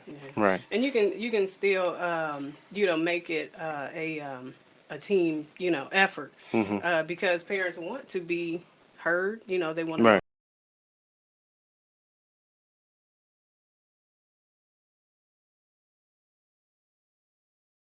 You probably will have the same parent, but at the same time, there's not one parent who does not want their child to learn. There's not one. There's not one child that does not want to learn.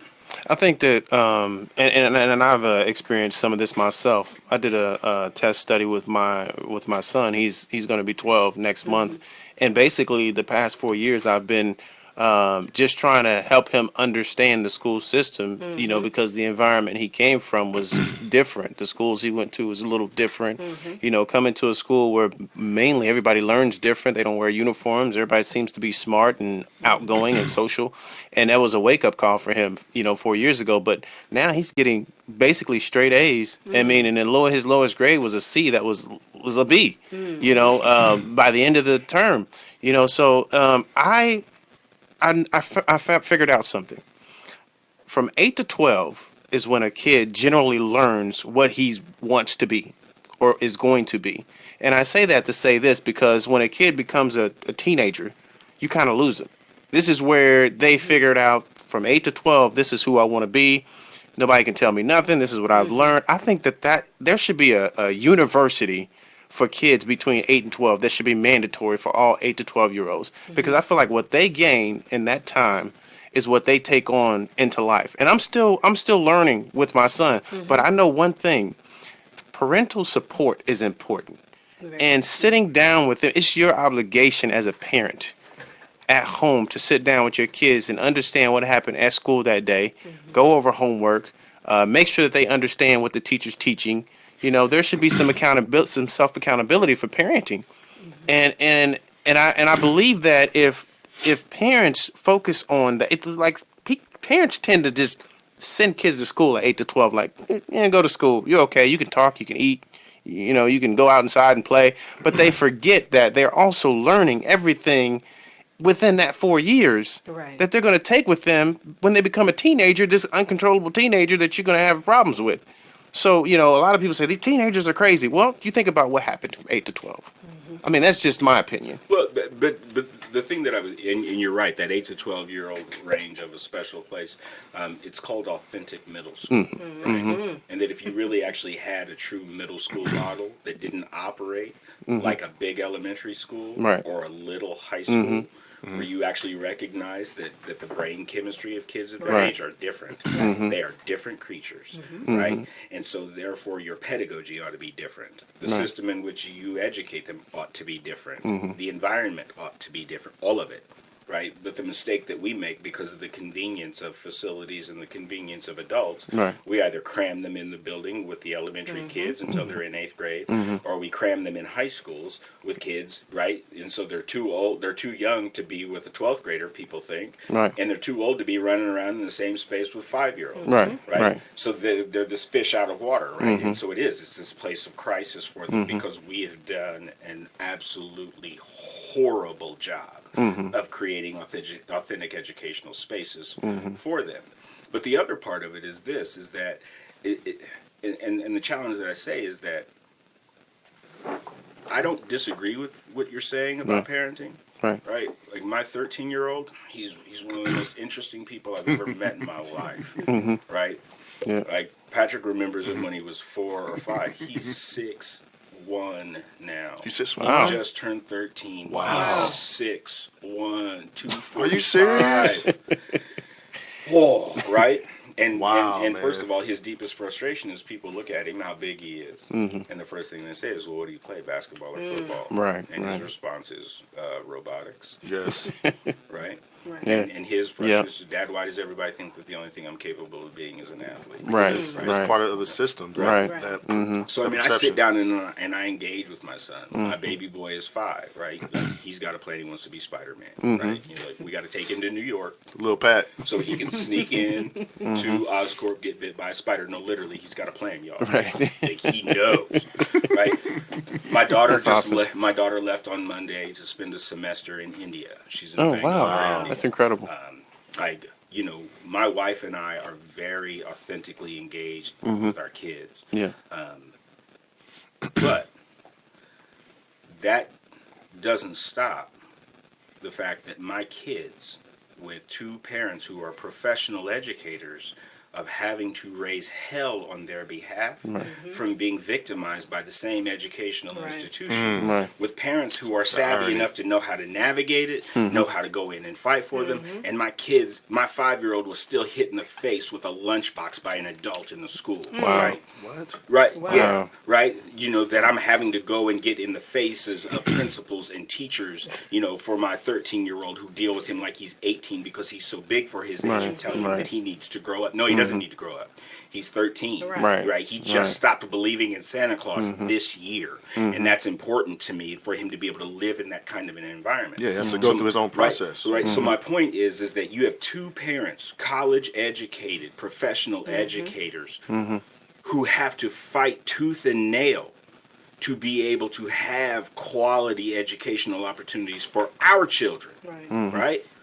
When my wife is on the board, right, the average parent who didn't graduate from high school, who's working 20, 40, 60, 80 hours a week just to be able to make ends meet, doesn't have the luxury of the kind of time that my wife and I have to be able to do that, right? We can't control the situation or circumstances of the parenting of those parents, which is why the one thing that you can control are the quality and the conditions inside that institution, Yes. Right. right? Because whether you got a good parent, a bad parent, a parent who loves you, hates you, whatever, I don't believe that there's any parent that doesn't want what's best for their child. They may not know how to deliver that, Right. right? Right. And if they don't, the institution in which those children attend on a daily basis ought to be good enough in practice every day to overcome that child's circumstance. Right. Okay. Like, Wow. because we can control that. Yeah, and Right. the social economic thing he was saying, like a lot of parents might not have time because they working and doing other things, and it's a lot of Absolutely. single mothers out there Absolutely. too. Yeah.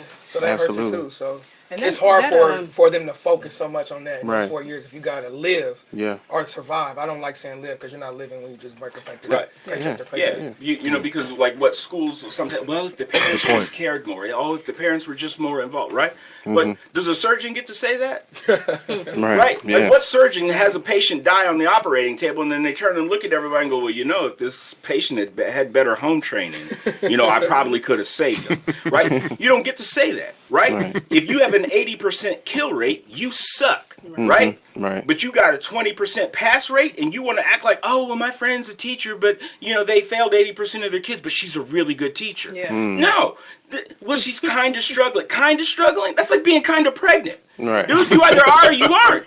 You suck. I know some people who are kind Right. That's true. Like, and stop committing, like, it's rationalized malpractice. Right, Like, right. no. Oh, wow. Right, Yeah. because what the data says is that a black kid who comes into their freshman year of high school and fails algebra the first time they take it is 1,000 times more likely to die by violence Mm-hmm. than a kid who passes it the first time. Which means that teacher who is standing there Mm-hmm. that day, if you don't come ready, locked and loaded, and you just don't feel like teaching, you're an accessory to murder. Right. Right? That And I'm going brings to deal with you accordingly. Right. Wow. That brings me to another point because I really feel like a good way to some change the people get narrative. educated and go into the school education field and it's just something they want to do. It's not Right. something that they necessarily are passionate about. So now you get a bunch of teachers and people in the leadership that aren't familiar with kids and how they operate but want to be teachers and stuff. Yeah, That's because, I mean, weak ass leadership. Yeah, And it's then right. education. Some people It's a use calling, man, to education do as that. a You as a should be able to gateway. define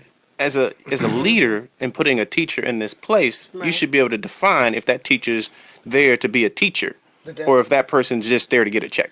But they Yeah, go- well, that also comes in. It comes, I mean, I'm sure maybe you can vouch as a administrator. When you hire people, it's kind of hard to tell what their Right. intentions are. Right.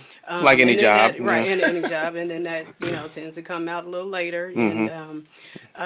But at the end of the day, I mean, sometimes education for some people is a gateway to other things. And they have a lot of these new programs, good point. these new teacher programs, to where they teach them for 6 months how to be a teacher, push them in the classroom, and then it's either sink or swim. Right. And then a lot of those new teachers find out, oh, this is It's not not for what they me. My wanna do. heart was in it. Their hearts are in it, but it's just not for me. So I mean that happens, and then a lot of people actually are in the educational system as a gateway to move into other things. Whether it's Yeah. policy, whether it's administration. I have no idea why. Lately, there's a lot of administrators who have taught maybe 1 or 2 years, solid 1 or 2 years. Yeah. And I had a principal that was 26 years old. It's no way. Wow. Now, he wasn't branded. That's the thing. But when you do the math, he probably was in class for maybe a couple of years. Now, does that mean anything? No, it does not, because you have your Brandons. But at the same time, that school is shut down. Now, was he at fault? No, he was an accessory because he took on a weak system as it was. However, You have You to know, be it- extraordinary to be a principal at 26 years old. Not really. Well, All you gotta do is know the system. Well, the rules for how to become a principal now versus how to become a principal when I became a principal, Right. In 1999 is very different. Very right? different. Very, very different. So, and mind you, I was in the classroom for 6 years, right? Right. Okay, but my first year of teaching, my department chair was the Indiana Teacher of the Year. Was a National Teacher of the Year runner-up Right. who hated to travel by himself. So I drove him everywhere.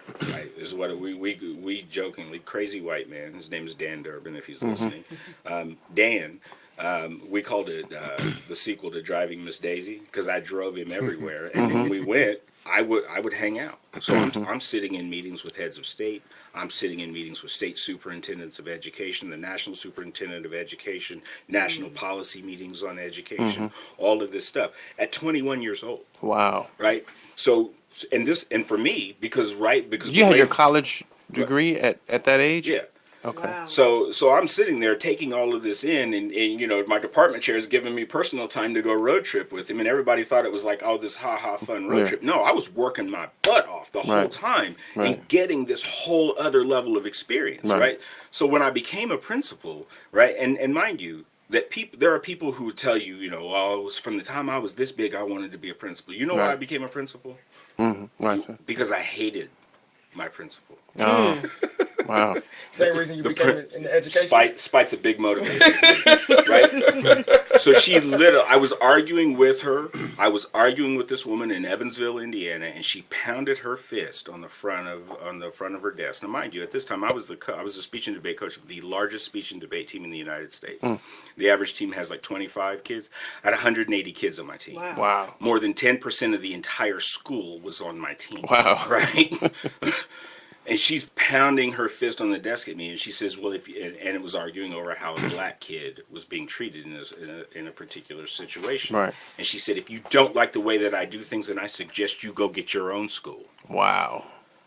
Well, There you damn. go. Oh. That's a good And I idea. looked at her and I was like, "Well, it can't be that hard because Yeah. you've been here for 20 years." That's what I got up and walked out and went and Yeah. enrolled in the graduate program. Wow. Like that's how I got into it. That's incredible. But got into it with this driving sense of anger of the fact of that there are people who rationalize the failure of kids, right? So when one of my superintendents looks at me and he says, "Well, Brandon, I understand you wear your heart on your sleeve, but you just need to accept the fact that you can't save all of these kids." And so he said this to me in the middle of the cafeteria. Wow. So I said, I literally turned and looked at him and I said, "Excuse me," and the whole cafeteria fell silent. You remember this day?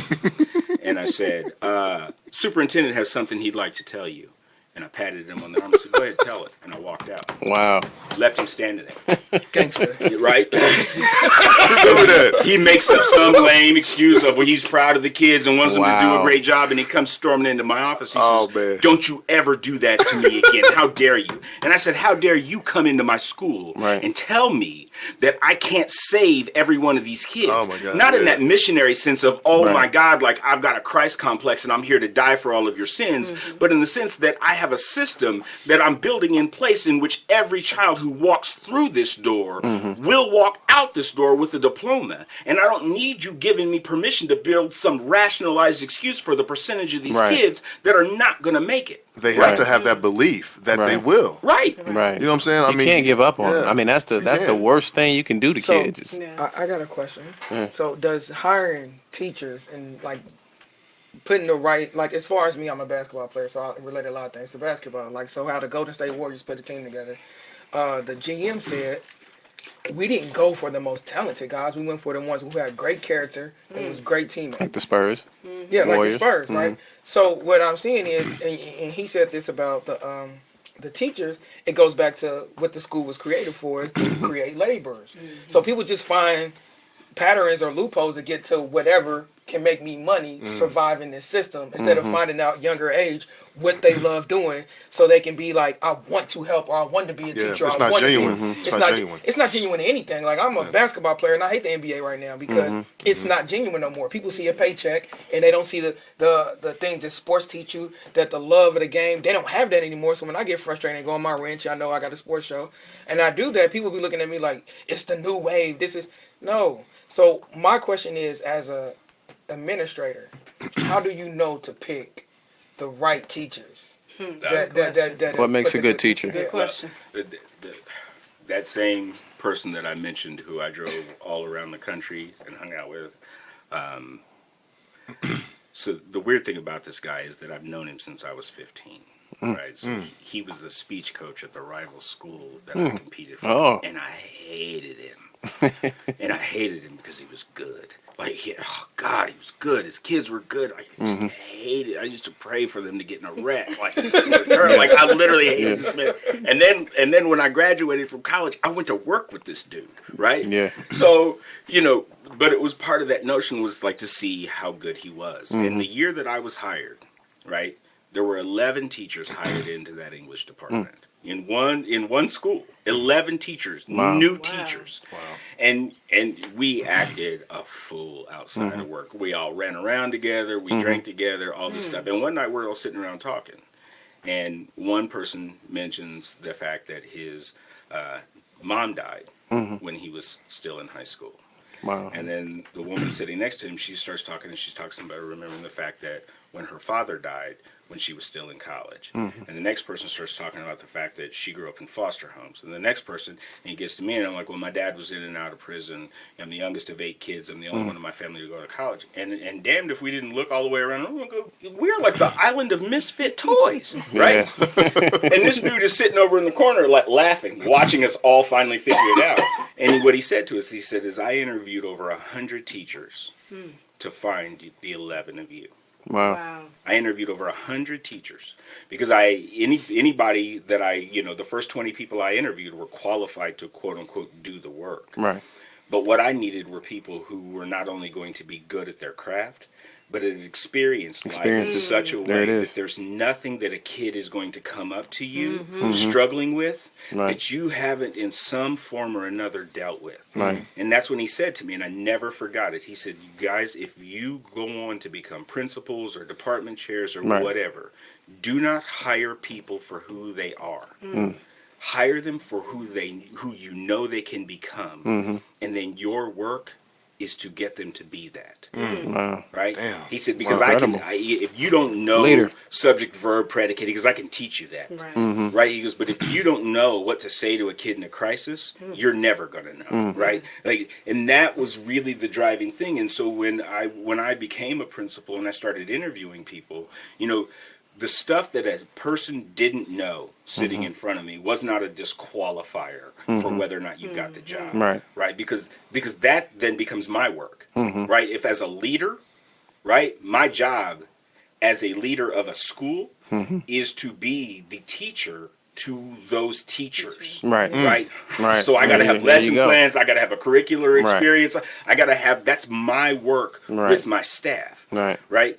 And so, but the problem is that administrators, the way that they operate today, is they look for people who have the qualifications to fill the vacancy, but they don't know whether or not these people believe that black kids can learn. Right. Right? I'm not hiring a teacher who's like, yep, I'm coming here to get my experience because I Right. want to be a principal. Oh, no, you're not here, you're not. Right. Right? Right. Not to say that Not a any stepping teacher stone. who works for me isn't going to eventually become a principal. Right. Because, in fact, my son attends a school of a woman who used to teach for me, right? So, that's not a disqualifier for me. But if that's your motivation for teaching, Right. is to be a principal, Right.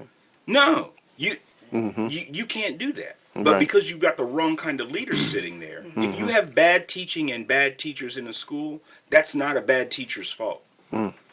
That's a bad principal, Right. Right. right? Oh, teachers are hard to get rid of. No, they're not. Nope. They're not. Right. It's hard to get rid of a bad teacher when you are a bad, weak principal, right? When it's more important for you to be liked, Right. right? And because what I always told my staff is, y'all need to understand, I am on nobody's side but the kids, Yes. Right. right? Like at the end of the day, I got friends and family. There are people who love me who are waiting for me when I go home, and I'd love to have that relationship with you all. But if not, that's cool. Why? Because you have a college education. You can get mad and get up and walk out of here and go work someplace else. Right. We are the only option those kids have. Yeah. You don't get to show up not ready to put work in. Right. Yeah, I mean, those kids are totally dependent. Right. Yeah. Brandon, how important is that transparency? You talked about the things that you've gone through in your life. Did you ever disclose that information to your students, to the students at your school, whether you were a teacher or an administrator? Because I do believe that adults tend to forget that they were children at one time, and they did those things that they do, especially in that middle school period. Right. And so even as parents, we forget Right. that we did the same things, and then we act shocked and surprised when Right. we do it. Absolutely. And you forget you Yeah. did the exact same thing. So how important is that transparency? And then what is too much transparency? Because you also there is a danger of being overly friendly, which is also a danger to that child, in my opinion, that child's education. Right. Because now we're now almost colleagues to a certain extent, and therefore that child doesn't see that, I guess, that dividing factor, you know, because I see you as my buddy now. Right. So I don't have that, you know, when you buddies, you don't really have an accountability system because we do dirt together, you know. And so how important is that transparency? Because you know, there's things that I've done in my life. I tell my children, and I also tell my students. But I also tell them, in spite of all that, you know, I have college degrees. You know, I've overcome it. You know, I'm not going to tell them my whole history. Right. Just Right. throw all the skeletons out the Right. closet, you know. But I want to be transparent so I can connect. You know. Well, So how important is that? well, I mean, I think I don't think transparency is really the thing. Okay. It's authenticity, Absolutely. Oh, okay. I got you. right? Because regardless of how much or how little of your personal story you choose to divulge to your students, it's how authentic you are, Yeah. with it, I got you. and your ability to be transparent in your intentions and motivations, right? Right. So you know, I'm not telling you to follow this rule because I'm the boss and because I said so. Right. Right. That's not the motivation, right? When I was a classroom teacher and I stood up in front of a group of students, and every day I would give my kids a writing prompt. I'd ask them some random ethical, you know, debatable kind of a question. Right. And I remember the scariest day I ever had as a teacher. I walked in, I got 25 kids sitting in front of me, and I said, "Why is it wrong to commit murder?" Wow. And 24 out of 25 kids said, "Because you'll go to jail." Right? Wow. And my heart dropped. Right? Because you play that logic out, which Right, means that right. if I can guarantee that I won't go to jail, it's okay to kill. Right. Right. Right. Right. There's Perception. There's a flaw in this logic. Right, Like, right. Absolutely. So we got to find some other ways to talk about this kind of stuff of giving Right. you a character and a moral foundation. Right. I'm not talking about in a biblical sense because Yeah. you know I'm not that's not my concern. Yeah. Right. But as human beings, a level of decency and authenticity. Right. So being able to be your authentic self with kids so that they understand. So, you know, when I had a young man, when I was a principal struggling and he, he's profoundly dyslexic and was reading at a, 3-4 grade levels below, and he's sitting there, and he's on the brink of quitting. And he said, "I can't do this. I'm stupid." And I was Yeah. like, "Nope, you're not." He's like, Right. "No, seriously, Mr. Cosby, I've got this thing." And I was like, "I know what that thing is." He said, "Well, how do you know?" I said, "Because I have it." Wow. Right? Now let me show you how what is perceived to be a learning disability is actually a gift. Right. Right? Absolutely. Because dyslexia, you see things backwards, upside down, letters Right. that aren't there, letters that are there, right? So my high school teachers, the people I value more than anything in the world of education, Jim and Joy Robbins, taught me to read backwards. Most people read top of the page, left to right. down, Interesting. Next page, down. I start at the bottom right corner and read backwards. So that I only focus Are on you the left-handed words or that- right-handed? I'm left-handed, right? So I focus only on the words that are there, not trying to figure out the context in which the words are being used or the content, just The words. seeing words, right? Right. That's And interesting. then I read forward. Once I've seen the words and I know Backwards. what's there, then I read forwards That's for interesting. content and context. And so I can read backwards and forwards faster than most people can read forwards the first time with twice the memory. Wow. Right? And that's the thing is that, for him in that moment it was, so you mean I'm telling you, dude, I got the same exact thing. I struggled the same exact way, but let me show you the thing that I learned is that what is viewed as a vice by many is a virtue for me. I'm grateful for this disability that other people talk about, because now what it tells me is that I may never be the smartest person in the room, but I will never walk in a room with anybody who can outwork me. You will never Wow. outwork me. That applies to everything. Everything, in life. yeah, exactly. That's funny. I used to tell people I procrastinate a lot, and I still do. And I said, the difference between me and you is that when things go wrong, you panic. But I'm used to working at last minute all the time, so I'm used to making Grace under fast fire. moves. Yeah, I'm used to deciding really fast and making really fast choices. Yeah. And I realized I set my life up like that on purpose because that's how I think. And if I could just start putting all those things in together, making fast choices do this, making fast choices do that, instead of putting it to just one choice and doing my whole life like that, I can accomplish anything. And then sometimes, like you said, the way people think and the way they mind works, you would never know. So him reading backwards and reading forwards, that's something, like you said, you ain't gonna never outwork him, and it taught him something that's a blessing. I was watching The Accountant. You seen that? Yes. And my man was autistic, right? Yeah, Right. exactly. But he was an assassin and probably the best one because he could not finish doing stuff. Like if he started something, he had to finish it. And then sometimes, like if we see, like you said, the gift in certain things instead of instead of labeling it, because it's different. The only thing it is it's different. His father said that. His father said he don't know if they like you, and he don't know if they don't like you. They don't like. The only thing they know is you different, and people don't like things that's different, and that's all it really is. And see, one of the major money makers in education is labeling and stigmatizing. You know, so if you can label a child as, you know, you're dyslexic, okay, no, I just have dyslexia. You know, but if you can label that child, I can make $1 out off of you. But the biggest power is actually teaching a child. You're an adult, and you learn that you learn how to take your strengths and your weaknesses and use them to your ability. The goal is to actually teach a child how to do that. So teach them how to do that before they even become an adult, and have to wait that long to say that that I'm pessimistic. You know, because in school they'll say, well, he's pessimistic. You know, he's slow at getting work done. If he gets it done at all, you know, he moved. You know, just it'll be a label versus saying to that child, you know what? You take your time at doing things. How can we use this? You know, how can we use that gift or that talent for group exercises?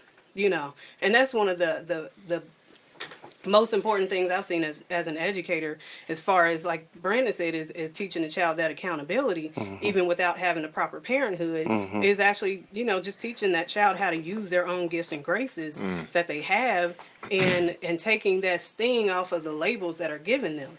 So, you know, if you, I mean, for example, I always thought I was like the best reader ever. I just was like, man, I can read good. My fluency, you know, all that stuff was on point. It wasn't until I was about 32 that I realized that I was not a reader. Why? Because I could say the words well, I can pronounce the words, but did I know what they meant? Two different things. You're not a reader until you know what it means. Comprehension. Right, you have to have that comprehension. So I could say it, and I just thought, and I tell my students all the time, just because X, Y, and Z is reading out loud, and they read so well, does not mean that they can comprehend it. So don't think just because you cannot say this word. So I mean, there's words that they read sometimes they don't even. It's not absolutely necessary for you to know how to say that word. But did you get the drift? Understand what it Right? means. Did you understand? And so, but to that child, they're looking at themselves as a defect. You know, but it's an educator's responsibility to look at every single child's abilities and gifts, you know, and use those and teach them how to recognize those things. And take pride in it. Right, and take pride in Yeah, it. like it works with coaching. Like I was telling somebody the other day, it was like Dennis Rodman was a Hall of Famer, and I was like, you can't build a team around Dennis Rodman, but he might be the greatest role player of all time. And they was like, what do you mean? And I was like, he took rebounding, because that was his gift to the next level. I play good defense and I Make rebound. this work for I'm me. gonna make this work for me. Right. And that's the problem now. And I hate to bring basketball into it, but what's the problem with sports in general? Everybody wants to be a star instead of just playing your point guard. role. Bro, yeah. Instead of playing your role for the better of the team. It's- Right. Yeah. So essentially, everybody, parents, teachers, everyone should try to identify with a kid's gift, no matter what it is. No. And Uh-oh. okay, No. okay, Right? Because you know, for example, Let them figure it you know, I'll be 45 next week. My father just had his 80th birthday. Wow, man. Congratulations. And if I talk to my Wow. father for more than 15 minutes, within 15 minutes, a tirade comes. A tirade comes. I still don't know why you did not get your law degree. oh man, Right. See, because I have a talent for arguing, right? Because I have a Indeed. research and ability to write. my father's interpretation of those skills translated for him to the practitioner of law, right? And what I explained to my dad is like, look, Dad, I used to train lawyers, right? Like I would go to court at emancipation hearings for my students and legally represent them, right? Did this for a year before the judge realized I wasn't a lawyer, right? I don't need to go do that to be good at that, right? Because I can do this other stuff, right? It's we adults are so unbelievably bad at listening to young people. I agree. Dream, I the agree. dream Yeah. or the thing that Listen to the I kids, think bro. you ought to do or that I think you're good at is not the thing that I'm passionate about, right? Is not the thing that I want to do, right? This generation of young people will have 5 distinctly different careers before they reach retirement age. Not jobs, careers, Explain. right? Meaning that, I'll give you an example. Leslie Fadden was a woman who worked for me at Shortridge, right? So Leslie was a teacher. Leslie was also a dentist. Leslie was also a veterinarian. She was also a retired Air Force captain. She had 4 distinctly different careers, right? Not just jobs, like in different professions, right? And so for young people, with the way in which technology has impacted our world, the way in which kids can assimilate information and engage with it, these kids will have very, very, very different opportunities and access and entry points, right? That we as adults don't even know how to think about it yet because we don't assimilate information the way that they do. Right. So we have to do a much better job of being able to listen to what it is that our kids and what young people are trying to tell us, and then clearing a path and advocating for them with that. Right, because it's not what I want you to be. Because for me, what I tell my kids, well, Daddy, what do you want me to be when I grow up? You know what I like? If my whole thing is that if Peyton Manning and Eli Manning can grow up to be Super Bowl MVPs, raised by their father who was an NFL quarterback, then I can raise revolutionaries, right? Right. And I don't care Yes. what career or what field you do that in. Right. I just want you to be civically, socially minded, and engaged and revolutionary in your practice of that. I don't care if you know how to count if you can't be counted on. I don't care how far you go.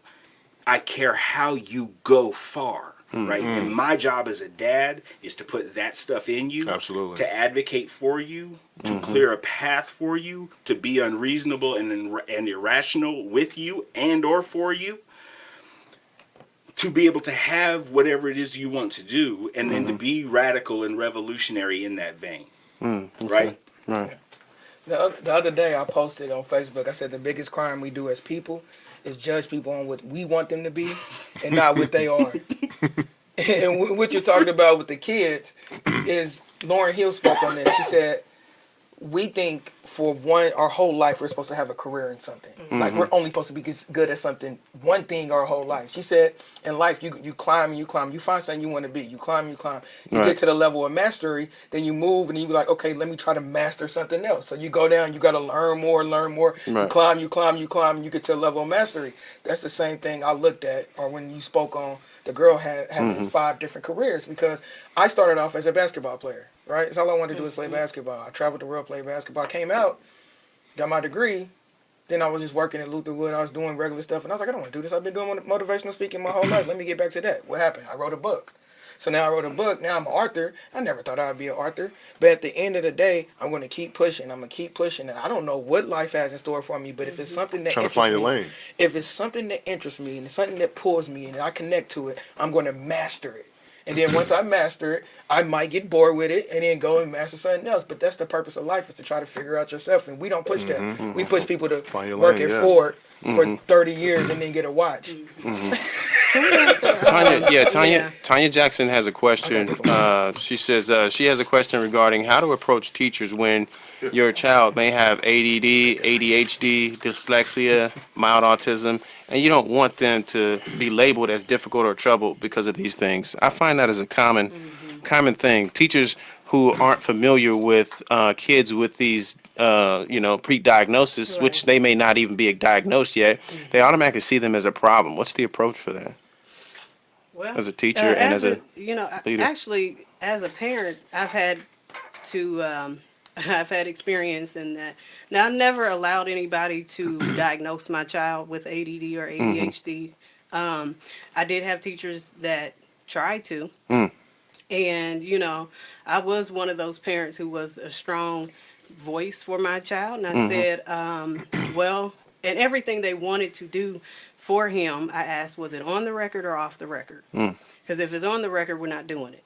Now try anything else that's off the record. Right. But if it's on the record, we're not going to do that. On the record, meaning Meaning, It's in your file. Yes. right, it is Right. in your file. Follows and it's gonna you- follow follows you until you- wherever. right. Right. But they target black boys. Oh, definitely. They target black So, boys. so what I did, I actually changed his diet. Now I'm not a medical doctor, so I cannot say what you should do for your child and what will work. I like that. Disclaimer. Disclaimer, yes. Disclaimer, right? But I changed his diet. I mean, this is a child that literally we were just talking about this the other day. He got suspended. No, I was gloating because I said none of my children have ever been suspended. I've never had any problems. However, my son was suspended more times as a preschooler, than all three of them could have been, Right. if they were that child. right.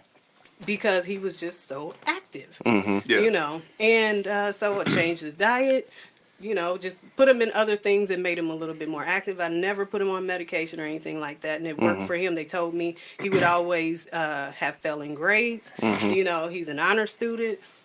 So as a parent, I had to be a strong advocate and not afraid of teachers, systems, administrators, because they don't really have the power to say what I should and should not do for my child. Right. As a teacher, we are already or should already be trained how to work with children who Yeah. have been diagnosed.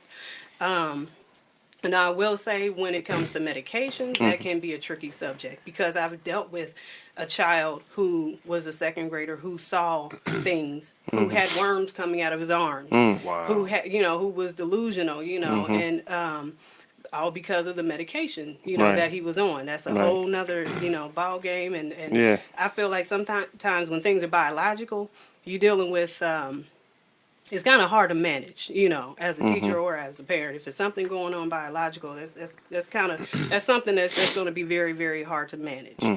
You can do your best, but if you're a parent that chooses medication, sometimes adjustments need to be made. Now, with my middle schoolers, sometimes they intentionally don't take medication, which causes them a lot of times to, quote unquote, act out, or have behavior issues. Or is it psychological? As far as the medication, Yeah.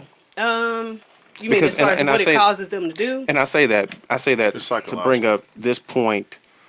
Do you think that schools use this as a scapegoat Oh, definitely. to make sure that they get that A rating? And it's a money as far as maker. the Yeah, I mean, yeah, You know, it is. so the It's- kids who are it's a doing moneymaker. the kids who are a not moneymaker. doing so well. You mean do to you weed them out? right? Do you have to insert them into some program that says that this kid struggled because of this? Well, It's for funding. Well, I will say that some schools, Big pharma. have big pharmacology, Yeah, that's what I'm biggest saying. drug dealers Ever. period. Right. But some schools don't have. Some schools have the liberty or have the power to, do the wheat and tear thing. They can decide who and who will not. Public schools such as IPS, for the most part, cannot. So. They find other ways. However, yeah, they will. However, so there, I know in my school we don't have a program, but there's also special education services, IEP, individualized education plan, for students who have ADD, ADHD, autism, anything that they have been diagnosed, and parents have agreed, And so in that plan, teachers already have a blueprint of what is supposed to work for that child. Should this happen and should that happen? However, in middle school, I know from experience, my children are like we said, they're very intelligent. They're smart enough to know when, sometimes it does become a situation where they'll actually use that if you let them As an excuse. right? But if I'll use my nephew for example. He was on Ritalin, and they took him off Ritalin, so he had no medication, but he still has his diagnosis. In school, they said he's just terrible. He does this and that. When when he's at my house, I literally forgot he was there because he was just that quiet without medication. You know, because he had the ability to regulate himself. It was called self-regulation. You know, he had the ability to do that. So therefore, does the child really need medication, or is it something internal that you can actually help that child overcome? Right. Well, I mean, but I mean, I think that the first thing we need to do is to back up and look more objectively at this. That there has been, first of all, it is statistically improbable, mathematically improbable that the number of black kids who are diagnosed with ADD and ADHD can actually be scientifically true. There would literally have to be either some kind of a genetic defect or indicator in order to be able to substantiate the rate and the level in which our kids are diagnosed with this, and not just our kid. I mean, it's particularly our kids are kind of like the canary in the mine, right? It's like the weakest. The most vulnerable of us are the ones who are going to be marginalized and disenfranchised first, but it comes for everyone, right? But there's a direct correlation between the increased diagnoses of ADD and ADHD and therefore the medication of kids, Right. and the increased number and the frequency and the levels and the rates of which we standardize test our children. Okay. Right? So what you're doing is you are actually medicating your kids to pacify them to be compliant in a structure that is system, not yeah. Meant for them. psychologically normal. Right. Right. My mentor, the late Dr. Sharon Wilkins, would say that children will behave in outrageous ways to call attention to outrageous things they are forced to deal with. Wow. Right. And so those behaviors that we're seeing, we have a tendency to, if we culturally view that group of people as less than or not as well adjusted or adapted or suited, then we begin to play psychologist and Right. to diagnose. Right. I'll give you an example. I was walking through a school, the first week of school. I'm doing a tour with this principal who I was supposed to be coaching and mentoring over the course of the year. And while we're walking down the hall, a teacher comes running out of the cafeteria and she says, I need you to come with me right now because I need you to see this. We've got 2 children in the cafeteria and they're siblings and they are both ADD or ADHD and we need to get them tested right now. Cool. So we go strolling down, and we're standing out, and I'm watching, and these kids are like race cars going through all over the cafeteria, And I looked at the teacher. I said, "You a psychologist?" She said, "Nope." I said, "Psychiatrist?" She said, "Nope." I said, "Are you a special ed teacher?" She said, "Nope." I said, "So 5 days into school, you've concluded this?" She said, "Just wait, you'll see, you'll understand." Wow. And I mean, and these kids are literally moving like they've been fired out of a gun. But about every minute or two, they would run by where their designated seats were. A kid would grab a French fry and take off running. The other one would come by, pick up their sandwich, take a bite off of it, and take off running. So after about 3 minutes of watching them, one kid goes running by, and I reached out and I grabbed him. I said, "Come here." He said, "What?" I said, "You're not in trouble. I need to ask you something." He said, "What?" I said, "When you're at home, do you run around your dining room when you all sit down to eat dinner?" And the kid looked at me. He said, "We don't have a table." Jerked out of my hand and took off. Wow. I turned and looked at the principal and this teacher, and I went, "ADHD or TABLE?" Right. Right. So we concluded, without understanding who this child was, where they came from, that the behaviors that we see, because it does not fit in the context of what we've created as normalcy, right? We've not done anything to be able to put them into a situation to assess, are they doing this because they have ADHD, or are they behaving this way because they don't know any different? Right. And so because it is outside of the norm, we label it because that's what's most efficient and Right. convenient for us. Right. As opposed to when the kid comes back by 2 minutes later and I, "Come here, both of you." Yeah. And they both looked at me. I said, "Listen, I need you to do me a favor." I said, "All right." They said, "Yeah." I said, "I got an ice cream sandwich in it for each one of you." They're like, "What?" I said, "I need you to go over to that table where your food is, and I need you to stay there and eat everything that's there and not get up until it's gone. And when it's gone, raise your hand, and I will buy you each an ice cream sandwich. They walk over, they sit down, and they eat. And I turned and looked at them, and that was my point, was that, did anyone explain to them that this is what we Right. do? Right. This is how we do, right? Because for children, the way in which they perceive the world is the way the world is. Children are very exactly. narcissistic people, right? The way that I experience it. So if this is what I do at home, why would it be different when I come here Right. if Right. I don't Absolutely. know anything different, right? And the adults all assume that the reality in which you come from, Right. in which you behave, because something or is the wrong with you. process of school, that this is normal, and anything outside of that is abnormal and therefore a defect. Right. When in reality, it asks is like, did you teach them this? Were you explicit in your expectation and as to not only this is what we do, but this is how we do it, and this is why we do it, right? And if you were not explicit in your instructions, your expectations, then in fact the behavior of the kids is not their fault; it's yours, right? And that's time consuming, right? That means that we have to eliminate assumptions, right? That we can't talk about universal expectation until you've had universal explanation, right? You can't have it both ways. But because of the convenience of the adults in the situation, it's all about who fits and behaves in this, and anything outside of that is a defect, and therefore we have to fix it to make it come back to this, as opposed to recognizing that the vast majority of what it is that you're talking about is very easy to fix. It just takes time, and more time than you're actually willing to give because it's inconvenient to the adults. What? You know, What? that- I'm sorry. What is the alt? And this is for everybody. What is the alt? What is it going to take for us to close the parent-teacher student gap? What is That's the broad. because the thing is we do have different races of kids all over. Okay, we have different people that come from different backgrounds, and that doesn't necessarily depend on your race. But depending on which school you go to, certain people are treated a little bit different. How do, if you could talk to the leaders of, let's just say IPS, or your public school system, what can they do to fix what's going on today?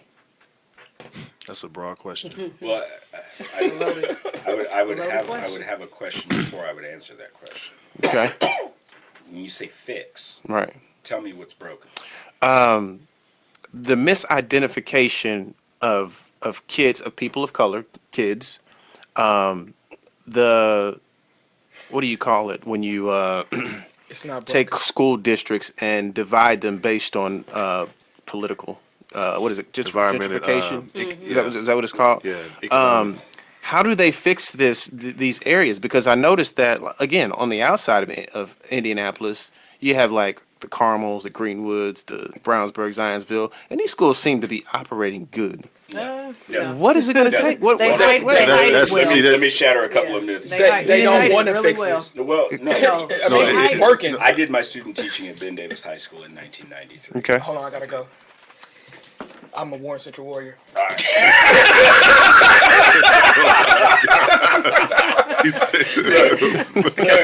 can't associate with you at all. Look, man, I got love for the Warriors. I worked and coached. Was an assistant coach with the Warren Central speech team in 2014. I got love for those kids. Scott Black was an amazing teacher out of Warren Central. So Rick Steimel. So, but the issue, is really about looking at it from the place of, when I did my student teaching there, and then they asked me to come back, 15 years later and do a professional development for the whole staff. So, Right. So it was kind of cool. It was kind of surreal. Many of the people that I had worked with and collaborated with way back then were still there. Right. People that I revered and had a deep level of respect, and they were talking about the academic challenges and the kids and the issues. And so part of what it is I put in the demographic data to show them what the school looked like when I was there in 1993, 94, and in the way that things looked in 2011, right? And when they saw it, one of the things I said is this: is so in reality, the instructional problems and the challenges that you all are experiencing is that you all do a really good job at teaching kids that don't go to school here anymore. Wow. right? Wow. Right. So the township schools have this. We have this tendency to kind of look at them as like the Alumni. promised land or paradise, when in reality, the demographic reality of what Ben Davis or Warren or North Central, any of these schools, the way that they look today is very much what IPS looked like 20 years ago, right? Because the first wave of white flight, everybody went to Warren, Lawrence, Washington Township, Wayne Township, right? Second wave of white flight, everybody went to Noblesville, Zionsville, Brownsburg, Avon, Center Grove. Like it just keeps going Right. out. And now, Right. white flight 3.0 is they're coming back in. Right. Okay. So that's where we start having conversations about gentrification and seeing schools that are just basically ripped away from kids and then Right. handed over to predominantly wealthy and white families. Like it's systemically happening. So when we talk about fixing stuff, the first part that we have to ask ourselves is like, what are we really saying is wrong? Okay. Right. If it was working, what would that look like? Right? Because that's the thing is like, we want better schools. Well, what does better mean? Right. Right? Like, well, I can run fast. Well, I'm fat. Like, fast is a relative term. I don't have to be faster than everybody. If a bear is chasing us, I just got to be faster than one of you, right? It's a relative concept, know? And that's the thing that we have to get down to is when we talk about fixing things, Right. we have to have a definition of what that working model is, and making sure that that's a universally shared definition, right? Because, if you, for example, when you look in the Indianapolis Star or other newspapers, when they talk about IPS or they talk about urban schools, what they talk about is the halls are clear. That's a sign of progress. Oh, it's quiet, right? And for me, when I walk into a school, the first thing that I do is I step inside the doors, I let the doors close, I close my eyes, and I put my head down and I listen. And one woman finally, she said, "Sir, are you praying?" No. I said, "I do this in every school I work." She goes, "I've watched you do it every time that you've come back to our school. What are you doing?" And I said, "I'm listening." And she said, "For what?" And I said, "Joy." Right? Right? And anybody that has kids or has spent time with kids, what that sounds like. It's the best laugh in the world. It's the most intoxicating sound in the world, right? You know it, you can hear it, right? And so I stop and I stand and I listen, and if I don't hear that, that's where I know my work begins. Because if there is no joy in the school, I already can tell you what the academic problems are. I can already tell you behaviorally what the problems are. But that's my praxis. Like that's my theory of action. Because I've decided that if I'm going in to fix something, I have to first know what's broken and know what it looks like, sounds like, or feels like when it's working. Gotcha. And then I have a course of action and things that I can definitely speak to and say to. The problem that teachers face right now is the problem that so many professionals, for example, I hate going to the doctor, right? Because if you go to the doctor, you don't feel well, something's wrong.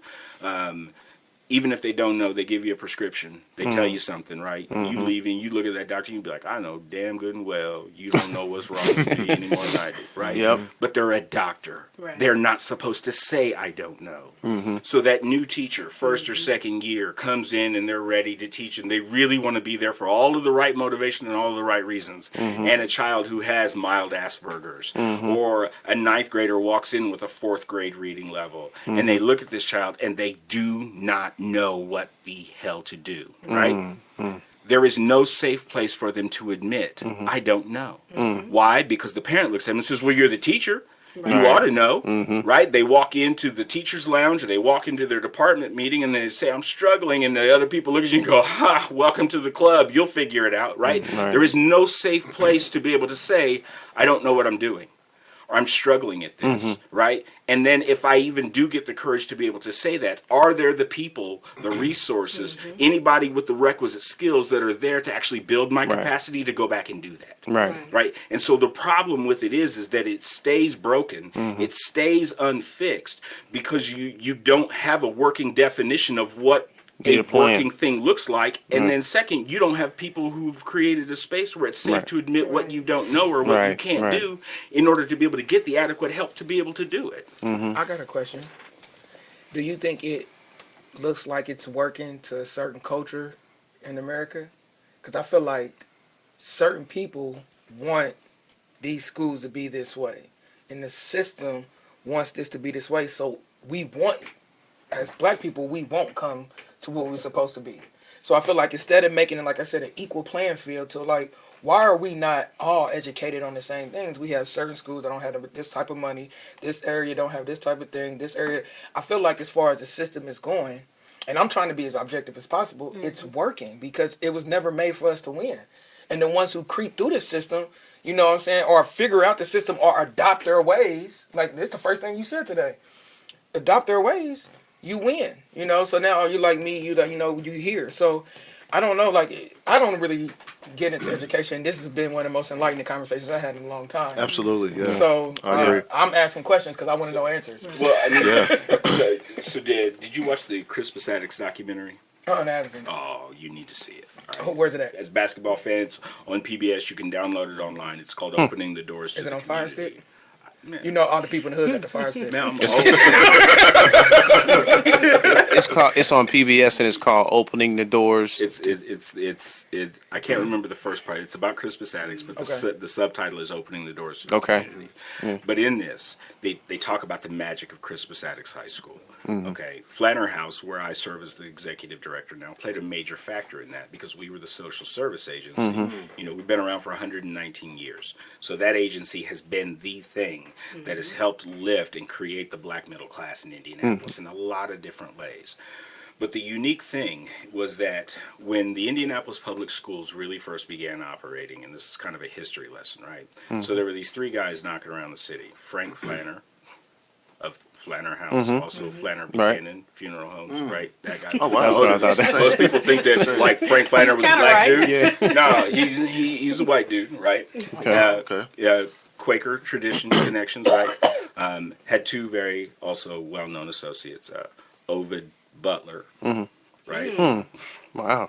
and Abram Shortridge, Oh, right? interesting. Right. So Butler creates this college, this University. right? He needs a well-educated group of people to be able to matriculate to it. So he calls his buddy, comes over from Ohio, Abram Shortridge, to create Indianapolis High School, right? So when Shortridge first opened, it was both co-ed and racially integrated. Which was unheard of, right? But you've got these Quakers that collectively, you know, they were anti-racist in their practice and their behaviors, right? That's what they did. So it wasn't until much later that when the Ku Klux Klan really began to gain a foothold in Indianapolis, that there was this mandate that the colored kids have their own school. And so it was at that point that Thomas Jefferson High School was supposed to be created. There is no Thomas Jefferson High School, so the black folks said, we'll go, but we're naming our own school. And that's how Crispus Attucks was born. Wow. Wow. Right. So when the know message that. then goes out, you know, that there's this black school, all colored school, and they want all colored teachers, right? Like this was the mandate, right? And so when the jobs began to post, you had black folks from all over the country, doctors, lawyers, scientists, PhDs, who showed up to teach at this school because the doors were closed to them in their respective professions. Wow.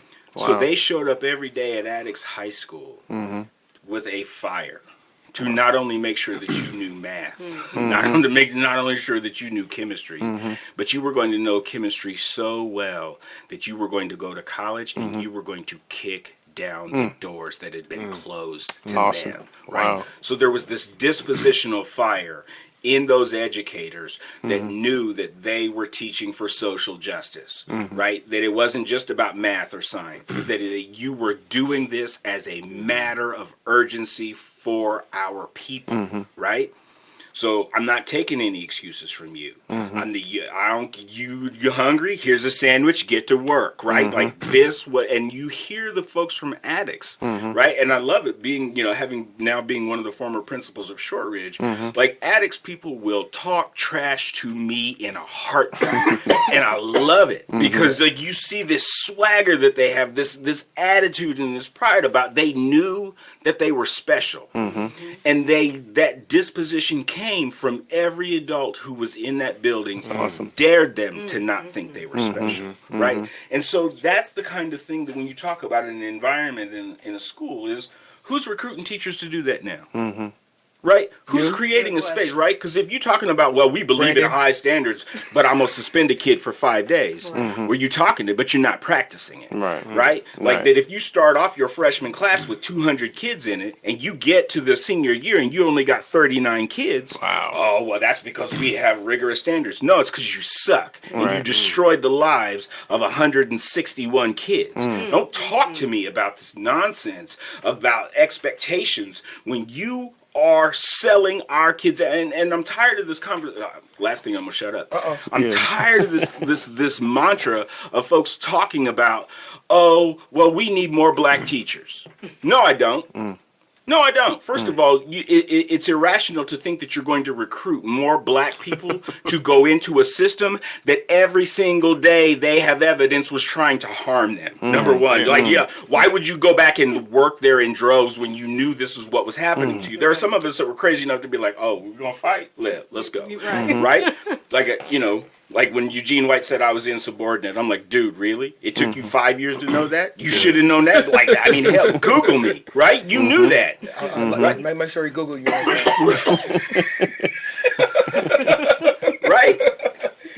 But the problem with it then becomes is that we are not operating spaces and environments where the adults are coming with that kind of passion and then creating the kind of structures to support and sustain it. Right.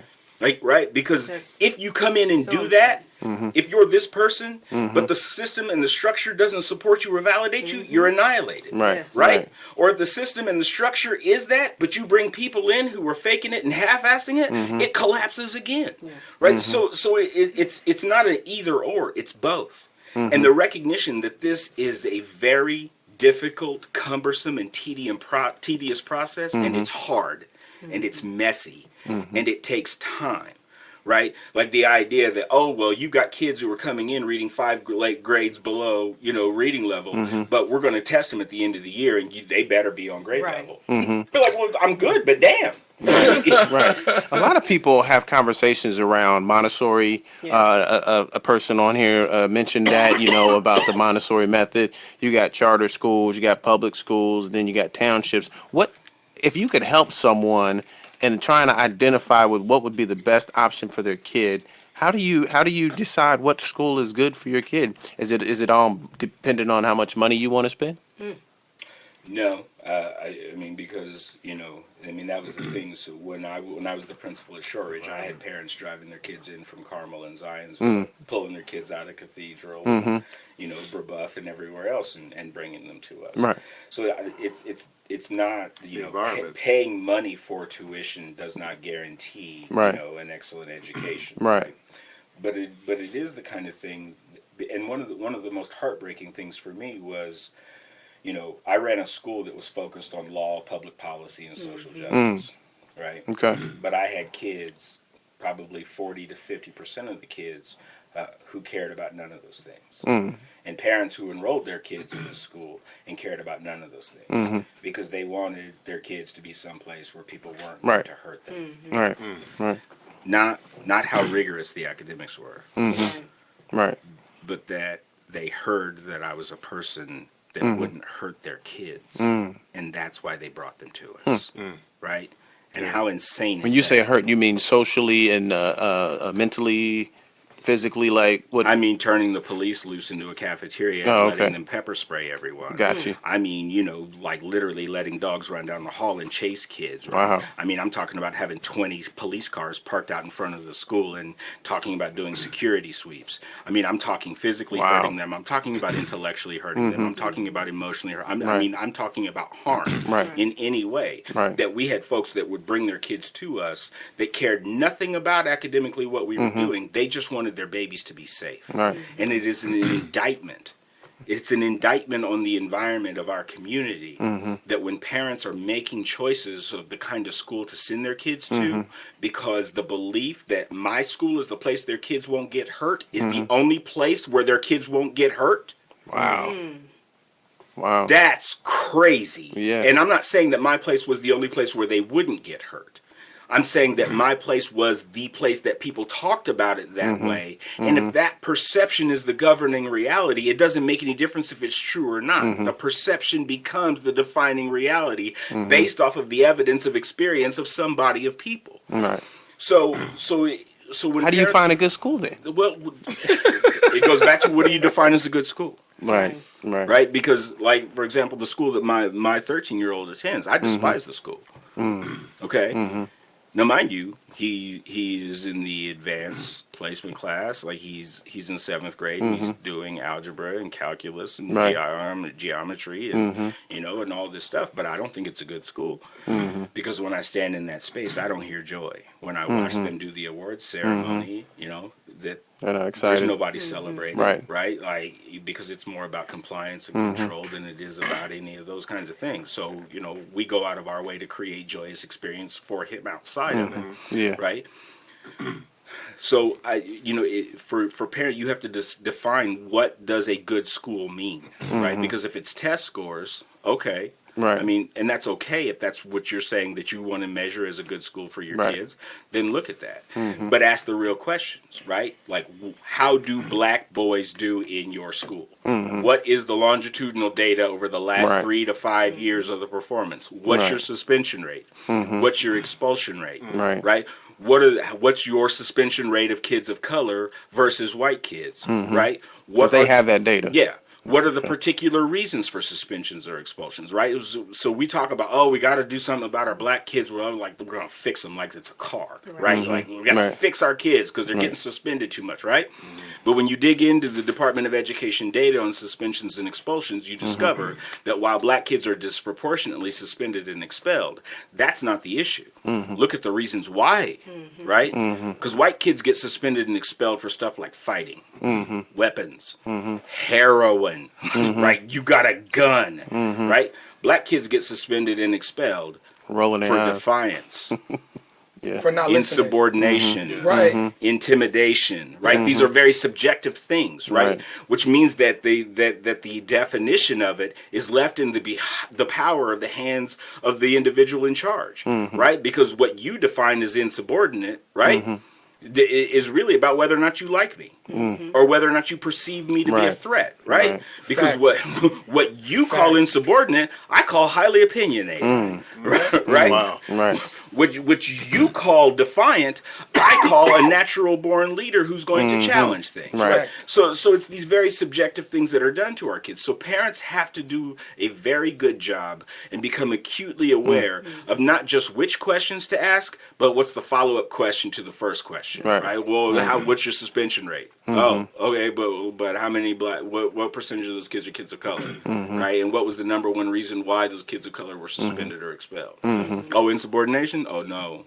My baby's got Right. a mouth. Like Right. they can't And stay that- here. yeah, So The interesting, I'm sorry, you got it. the interesting thing is though, you know, you have parents that don't have those opportunities to say, you know, that okay, this school is not a safe environment, so let me put my child over in XYZ school. They're subject to you know. where they right, live they're at. subject to where they live, which, you know, I'm kind of on the two sides of the coin on the choice voucher program. You know, which basically gives parents the opportunity who couldn't normally afford it for their children to go to private schools or wherever, any school basically that is Yeah. not public. But so, I mean, it kind of makes me go a little back and forth on that because, of course, with the choice program, that takes money out of the public school system. However, you need those parents that actually have. We need to be able to give those parents those choices, you know, Right. because they do. I know for a fact I have students that are stuck where they are, you know, or their parents actually believe they are, you know, stuck where they are, and you know, and they deal with their environment, and this is how it's going to be until I move out of the district, Right. you know, or move to another school, you know. Right. So, so yeah, and so then, you know, it's almost like you got to look at what's the next thing on the list. Okay, well, safety. Okay, well, can't really do anything about that, but what about the teachers? You know, it's Yeah. almost like you force parents to go down a list who don't have those opportunities. yeah, I mean, so do y'all? And this is a question that I have. I mean, do you think that homeschooling is the best alternative You know.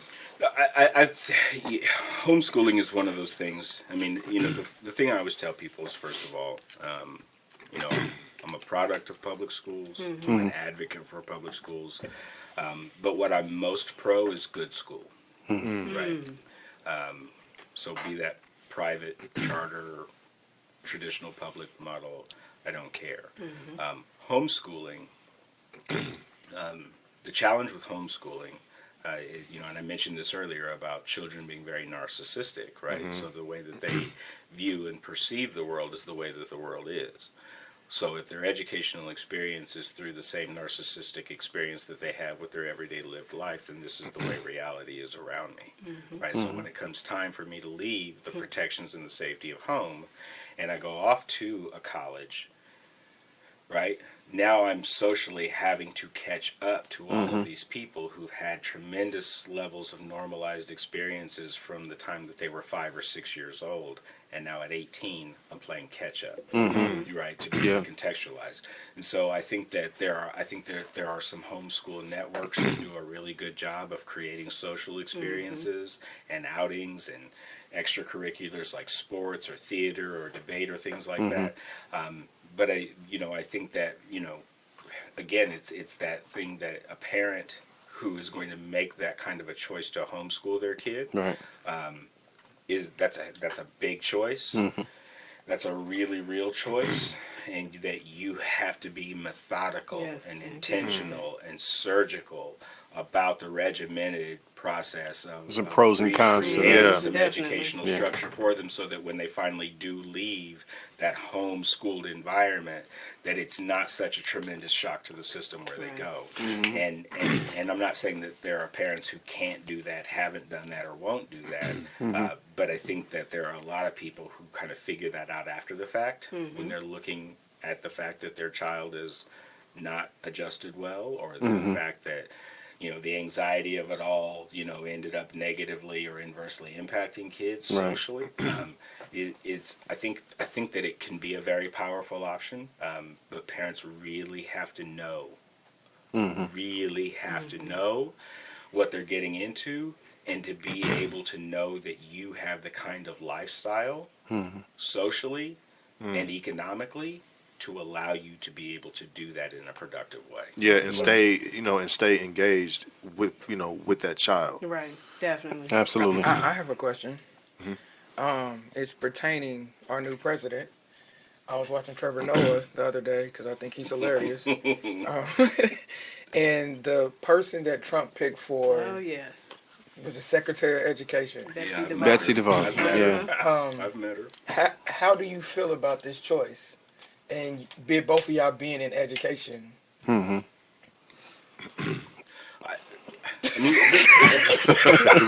do we begin? This is my honest response. Like, why are black people still surprised when racist white people do racist things?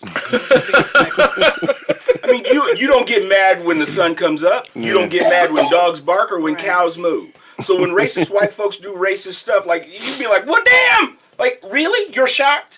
I'm not. Right? I mean, and that's the thing, is that, the best thing about Trump's appointment of this woman is that it gives everybody in the world concrete textbook example of what white privilege is. Like, you don't know anything. So many different examples over the past year. Right. Like, right. So when Bernie Sanders, goes after her. Yeah, he challenged her. He challenged her. He says, well, if your family hadn't donated hundreds of millions of dollars to the Republican Party, would you be sitting here? Right. Right. Right. And she's Absolutely. like, I believe I would. And he was like, well, most arrogant rich people would do. I mean, he, very plainly, but it is. I mean, part of what you have to understand is that the goal is to undermine the structure of public education, because there are those racist people who hold positions of power. And that's why I very clearly try to speak to the fact, when I talk about racism and like white racism, that I talk about white racist folks, because there are white folks I went in for Bernie Sanders. Like, there's videos of me like speaking at rallies on his behalf. So it's not all white people, and it's not Good point. I don't think it's even a majority of white people. Right. I think that there is a collective of white people who are behaving in very intentionally racist ways to protect a white power structure. Right. Right. And because as the racial demographics of this country shifts, right, and if there is no active genocide that the world is going to tolerate to Right. be able to kill us, right, even though that there are other things at play that are working on that wouldn't be tolerated. So then the only thing that collective body can do is to be able to create the structures to undermine the educational capacity of that new and up and coming majority. Right. So therefore, the educated white elite power base will always be able to stay in play, right? So that if you undermine the education of the black kids, the brown kids, and even the poor white kids, at the very least, what you are going to have is this educated class of white folks who are going to be able to fall into those positions by default, because the structure of educating the vast majority of those children of color and the vast majority of poor children is right, because like poor white folks came out in droves and voted for Donald Trump. When Right. we look at the pictures yesterday of the inauguration, and people are like, "Oh my gosh, that's evidence right there that people are losing support and faith and support in Trump." No, the majority of the people who voted for him couldn't afford to be get there. there. Exactly. Right. Right. So right.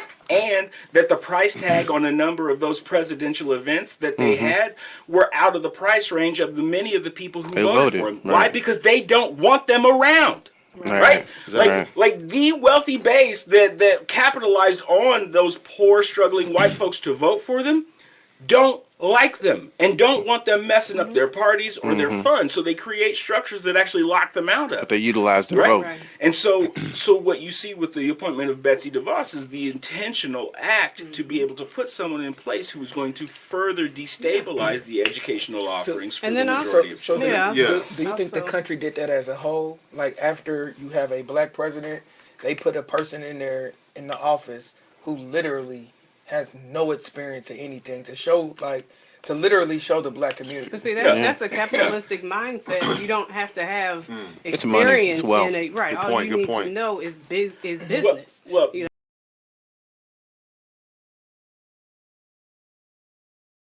is that,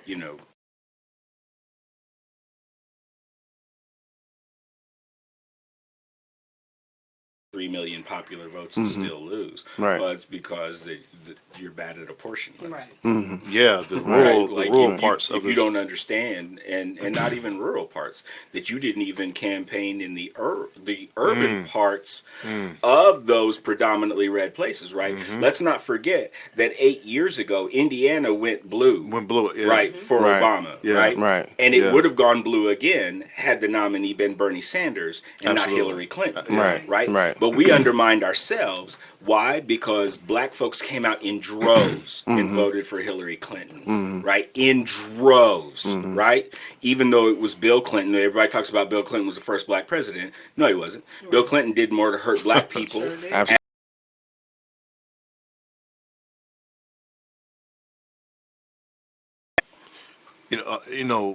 Based on politics, I mean, I view myself as more of an independent. Like, there's certain things that Democrats say that I agree with.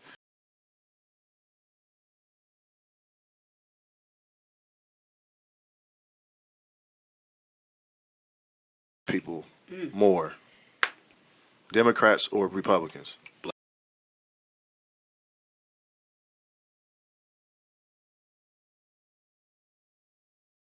Okay, let's be very clear about that.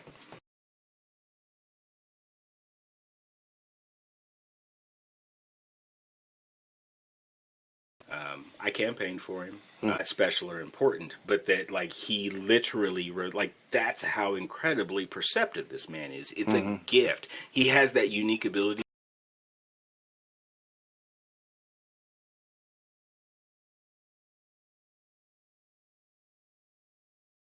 Remarkable skill and gift.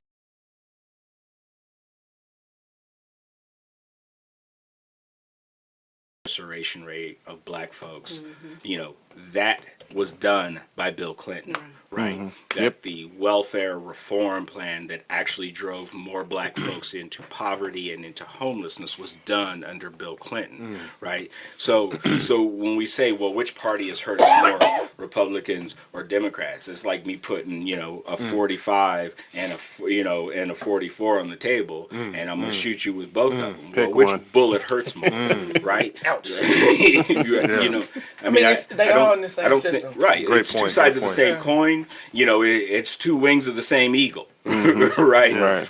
But I do think that what we have to do is to become much, much, much more critical of those individuals who seek our votes, and who talk about that they are campaigning for us, or any of those kinds of things that and this is not to rehash the elections or anything else, but it was, the moment for me that really crystallized everything was when the Black Lives Matter kids shut Bernie Sanders down. Like, shut him down. And in that moment, when he stood back and he looked at that young woman Yeah. In and he Seattle. offered her the stage. Yeah. Yep. And then he sat with them. And then the very next day, you saw the update on his website where he began adopting the language of their on his platform. He began adopting the language of their movement. That's awesome. Right, like that was the authentic, as opposed to when you watch the encounter that Hillary Clinton had with Right. them. Where she told them to shut up. She told them, well, then you're just never going to be happy. I mean, it was this very hostile and aggressive nature, because what she knew was that black folks 50 and over were coming for her no matter what. Right. They were going to vote for her no matter what. So they didn't have to do any authentic acknowledgement of us. They didn't have to do anything really focused on serving it, because she knew that the work that her husband did was going to carry the work for her. And so as a result of which, black folks came and voted for her. But the younger Obama generation black folks did not, in the same percentages and in the same ways and in the same numbers. So in many of those red states where they could have turned blue, the dividing difference For the older people. was like, Yeah. and the younger people who just said, I'm either going to vote third party or not at all. Right. Right. Yeah. And those The would have been millennials enough took an to interesting turn in this It is, yeah. election. And I mean, we've been going for. I mean, and we can go for another hour, but let's let some people enjoy their Saturday night. I gotta go turn up, But I wanna thank all of our viewers. Absolutely. We do this for you. We are your voice. Education is a big deal in America, and we're always happy to provide a platform where people can talk. And just get to know the system and things that's going on. Get some ideas. Just have a general discussion about what they can do to close the parent, teacher, and student gap. Constructive. And that's constructive. And I'm sorry we didn't get to everybody, but we've had some really, really interesting and good conversation. And this is part one. We're going to have many more conversations Absolutely. as this year goes on. It's important that we connect with people of all races, but especially the African American community, who often get shunned from real communication and real truth and facts regarding the education. So I want to do closing statements right now, starting with you, Ebony, and this is basically generally to talk to the people to let them know that where to go. In regards to education, as you know, Your perspective. Your perspective in light of all the things that's going on. The main thing I would say is to study the political system, policy, The judicial system. right? And it's because we tend to think as parents that we don't have a voice. For example, the school board. I wish Gail Cosby was still on the school board. I wish that we still had a lot Shout of out to people. Gail Cosby. Right, shout Yeah. out. Yep. And the thing is, we don't get a lot of parent turnout. Or, well, let me say this: we get parent turnout, but we could have a whole lot more if we were informed. Right. So Right. just Communication needs to right, be just better. let parents Yeah. know you do have a voice. Just become well versed and well learned in the education policy. Also, be advocates for your child. The teacher. You all have you're all stakeholders, in your child's education. Yeah. And always make sure that you are that advocate, for your child and speaking up, things of that nature. I mean, that's really it. Just the policy is the big thing, Right. because Understand its yeah, policies. the education policy Right. can make or break. I mean, Trump is the It's similar to laws. Know what definitely you a know. good Know your example of it. rights and Right. in regards to school and education. Right, Yeah. and especially special education. So those to parents who have a child in special education, know your rights as a parent and your child's right Yeah. who is receiving special education services. Right. Awesome. Thank you. You know, there's so much I want to say. Yeah. Say it. Oh, we Say got a it. part 2 coming. Say it. Say it. What I will say is that, collectively for me, Indianapolis is my home. And I spent, next week is my 1 year anniversary at Flanner House, and I'm Congratulations. so Congratulations. unbelievably happy and grateful to be there, to be working with folks in the Northwest community. But I spent 5 years before that getting on a plane every couple of weeks and leaving and going and doing authentic work in other communities around the country. In tears, watching what was happening here, and in tears leaving my family. Yeah. So I'm happy and grateful to be home.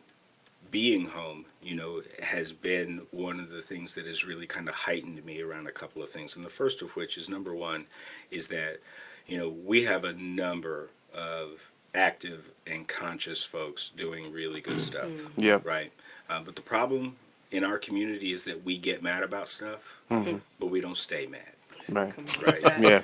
We Yep. don't stay mad. Right. Folks will show up and protest, and then when the protest is over, Normal lives. everybody's Yeah. gone. Right. It just goes right back to stasis until Stay the active. next thing that happens, Yeah. and we get victimized again. Then we get mad and we make a fuss, and then it dies back down. Right. There is no sustaining anger in this movement. And I don't mean anger in the sense of talking about being violent or any of that. I'm talking about that sustaining kind of anger that lets folks know that you better get it right the first time because you don't want me coming back. Progression. Right. Yeah. Right. That we don't fight necessarily the fight to win. We need to come into these fights for justice in our community to Right. never have to do this fight again. Right? Absolutely. And then that's one of the things that I really wish, that we can have more conversations about how to address that and take that on and Sure. building a network of support.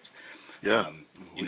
Someone got mad at me the other day, and they said, "Well, brother, you talk about being education and you pro-black and you doing all this stuff. How come I've never seen you at any of these high five events for kids?" And let me explain something. There's a lot of brothers standing out there doing, giving love to those kids. Yeah.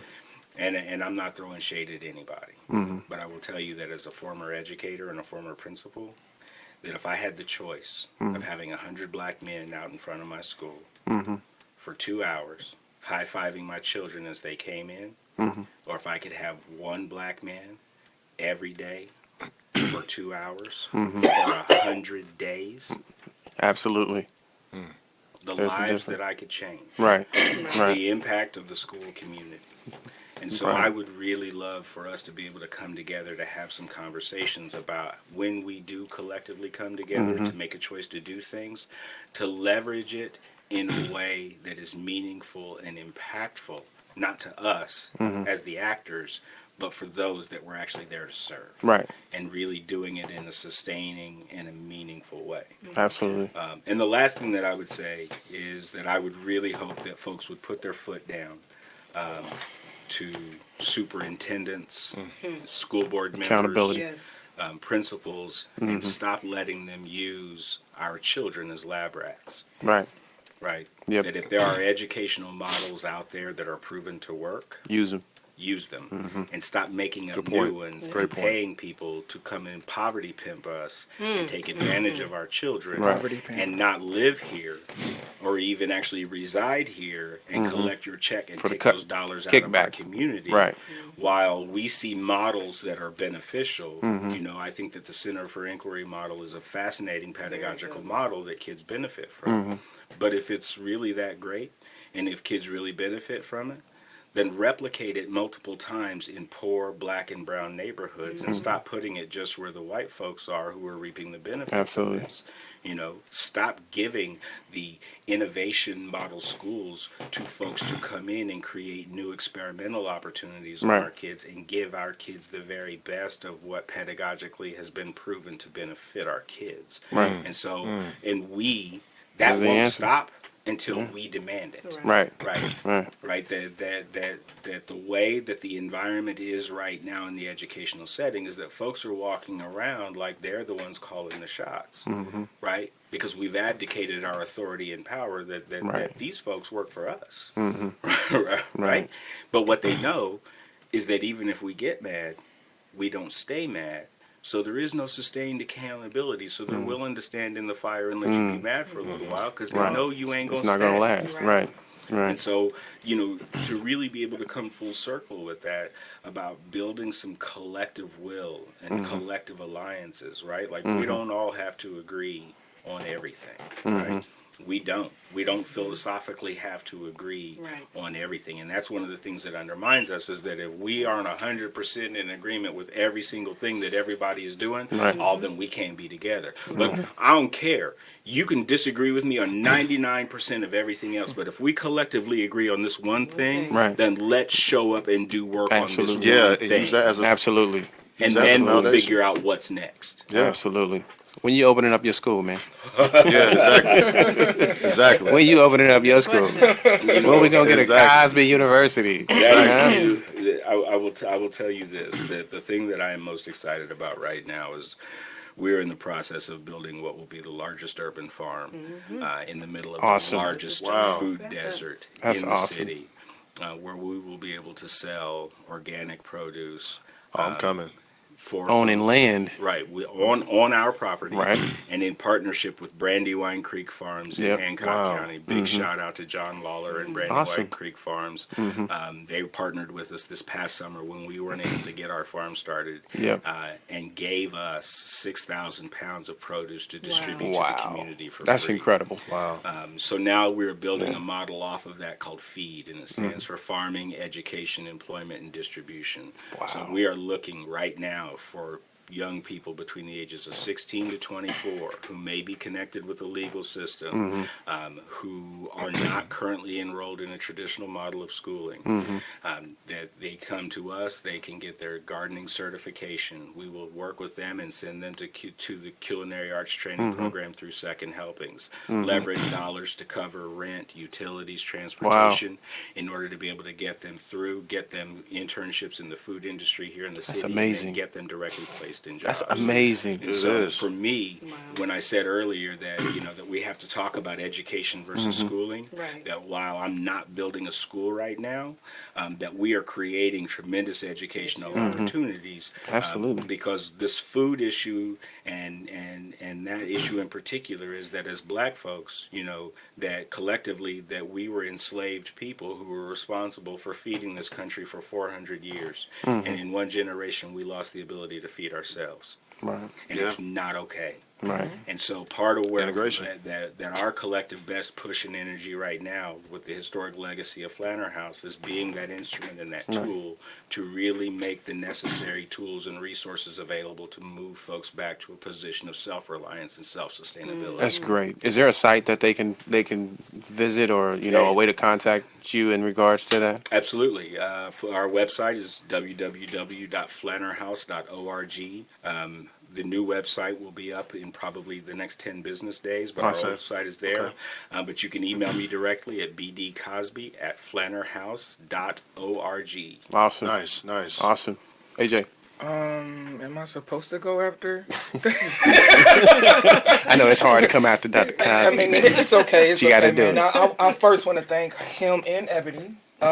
When I came here, I was just coming to watch, everything, and then Pat asked me to come here and ask you what the topic was, and he said education. And I'm really not that vexed on education, so it was very enlightening just to sit here and hear all the information that we can possibly get. Earlier, I seen the question Tamika asked and said, "How do you make the Black community, or not just kids in general, excited about learning?" Right? That's a good And, question. man. Very good question. I'm gonna try to answer that to the best of my ability. First, I'm gonna say the truth. A lot of times, like we've already talked about, is that there was even when I questioned teachers, I would question and go in front of teachers and debate with them, or argue with them. Not one teacher said, "Hey, why don't you go on the debate team since you like arguing so much?" You know, like they seen it as a problem. I was defiant. I didn't want to listen, and I had a problem with authority. You were a national champion in waiting. Right. Yeah, and I didn't realize that. So what we have to do is hopefully put our kids in a position to understand the pride and the value of who you are. We said earlier that everybody comes to America because we create everything. Who is creating everything? Who's been creating everything the whole time we've been here? Us. So exactly, but if you don't know that, I go to school and they still teaching that Christopher Columbus discovered America. Right. So I go to everything about it saying white is great. Black people were slaves. This is the school system at the time when I was growing up. And you're basically nothing unless you become basically another slave, an athlete, and go into the system and beat the system that way. Yeah, just be in a more submissive role. Right. So what we should do to make kids excited about school is tell them about themselves. Let them understand who they are. Teach them at a young age that you are this, you are that, you were meant to be great. Because once you start finding pride and love in self, then you will want to be better. But if I'm on the corner, and if I'm in a situation that everything tells me I'm either going to be in jail, I'm going to be dead, or I'm going to be this, why would I want to be better? I don't even want to see tomorrow for real because I'm in a bad situation. So if we can, like he said, have better teachers, and that's the administration, the principals and everything, hire people that are character people that love what they do. Find out people that really want to help kids and do all that. I think it makes school 10 times exciting because why wouldn't you want to go in the environment? Like I wasn't going to be here, I'm chilling. But why wouldn't I want to be in this environment to learn as much about education as I wanted to? Yeah, Right. absolutely. So I think if you change that and make kids believe who they are, I think that can make everybody excited about everything. So I want to thank you for that Very because true statement. I'm going to get your information and I would still want to be the best. I don't know how to do anything else. That's the athlete in me. So I got to get some pointers on debating so we can get into sports thing. Great, hey, Awesome. hey, man, great points, man. You know, I want to thank everyone here. Wow, I mean, this dialogue, man, has been incredible. You know, there's so much I could say. Brandon touched on. He touched We've on been doing something. good the whole time. He touched on something that really stuck to me. That education is different than schooling. You know, I just think that we, you know, everyone has to be more educated on their history. You know, especially us as Black people. You know, we have to know where we came from. You know, other It's a than segment in the making. yeah, That's coming. yeah, you know, other than just being slaves and being submissive, you know, we have a deeper, broader history, man, than that. And then once you know where you come from, and then you know where you at, you have a better perspective on where you need to be, and where you should be. You know, one thing that I tell my son, my oldest son, you know, every day, you know, I try to, you know, feed like positive seeds in his brain. I mean, this little boy is, I honestly think he's a genius. I think he might be too. I mean, Yeah. no, I mean, seriously, like he would hear a song twice and can recite the entire song. And he's been that way since he was like 3 years old. So we would buy him Legos, right? And he would by himself build everything that he sees on the box. I mean, to the point where I would look at her and say, "Did you help him, man, with that?" And she'd say, "No, like I didn't help him." And then he'll take that and create his own. And I'm just like, so I would tell my son, "You are a genius. Like The you Rubik's Cube. Get You know one what? in his hand Yep. right away. Good point. Good Absolutely. point. Yeah, man. He's like, and you know, he was in a system where, you know, he was 3 years old, and he was at a daycare. You know, I don't want to say the name of the daycare, but you know, I mean, this lady there, you know, pulled us in the office and said, "Hey, you know, your kid, you know, he's too active. You know, you might want to get him tested." And I looked her right in her face and said, "Hey, you know, he's only 3 years old. His brain isn't even fully developed yet. I mean, how can you diagnose Right. a Right. kid, you know, whose Right. brain is not fully developed? I mean, it just doesn't make sense." Right. Gotta get a robot in there. She looked at me and said, "Well, I've been doing this for 30 years and I know what I'm talking about. And I just said, look, It's no. lazy. Right. I said, look, been I wrong mean, for it's a 30 cop Very out. lazy. And what made it worse, this lady was black. So, I'm not stupid. And, it just comes to a point where She's in the wrong field. I mean, she just, like she's in the system that she's ingrained with so much. Matrix. Yeah, it's crazy. So, I look at my son now, he's 6 years old, going on like 15. And I mean, he's super smart. But, I just tell myself every day that I have to be better because he looks at me and he looks at my example every day as a man, as his father. And, I read to him, I show him, different things. I expose him to different things other than basketball. I play basketball, but I don't force it on him. I've allowed him to find who he is. And I understand that he's so creative, and he's a builder. So I allow him to focus on that and just enjoy and just be free. I think that, parents should really try to identify or, what their child is and what their child is trying to become and not force things on them. Right. And just be more educated. But yeah, man, we just have to, stay, just as a people and just everyone in general, just try to, stay united and get more unified, period. Yeah. That's great. I mean, I agree with. There's nothing left for me to say. I mean, you guys have touched on everything, and I mean, it's just a joyous occasion. Several months ago, me and Patrick, sat back and just talked about so many different things, and I've had discussions with AJ and multiple people that are not here. Summoned you a long time ago. It's like, look, we're getting ready to try to do this thing, and it becomes real for me every day that I sit in here and I listen to people talk, and see the people interacting and having fun with us, talking to us, engaging. This is exactly what we envisioned. Exactly. Yeah. Indeed. Creating a platform where people can have an open discussion about things that matter to us, and not be subject to the media outlets and what they feel like they think is wrong with us. We can't be subject to that.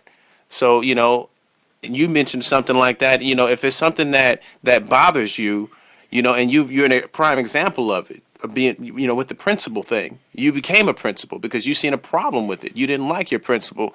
We must go out here and create these platforms. We must go out there and fix what we feel is wrong with society and what's going on, and not in a violent or physical way, but become a politician, become an advocate in the community.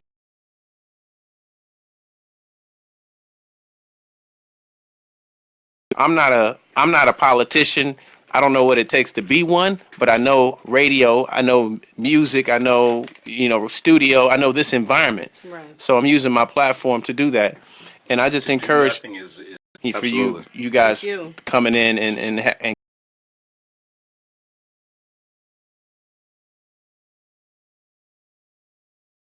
actually, African American people understanding who they are and where they're from. That's important. Very important. If the world is listening today and they're trying to figure out how to understand Black people, first thing you need to do is help them understand who they are. Right. Because if people don't know who they are,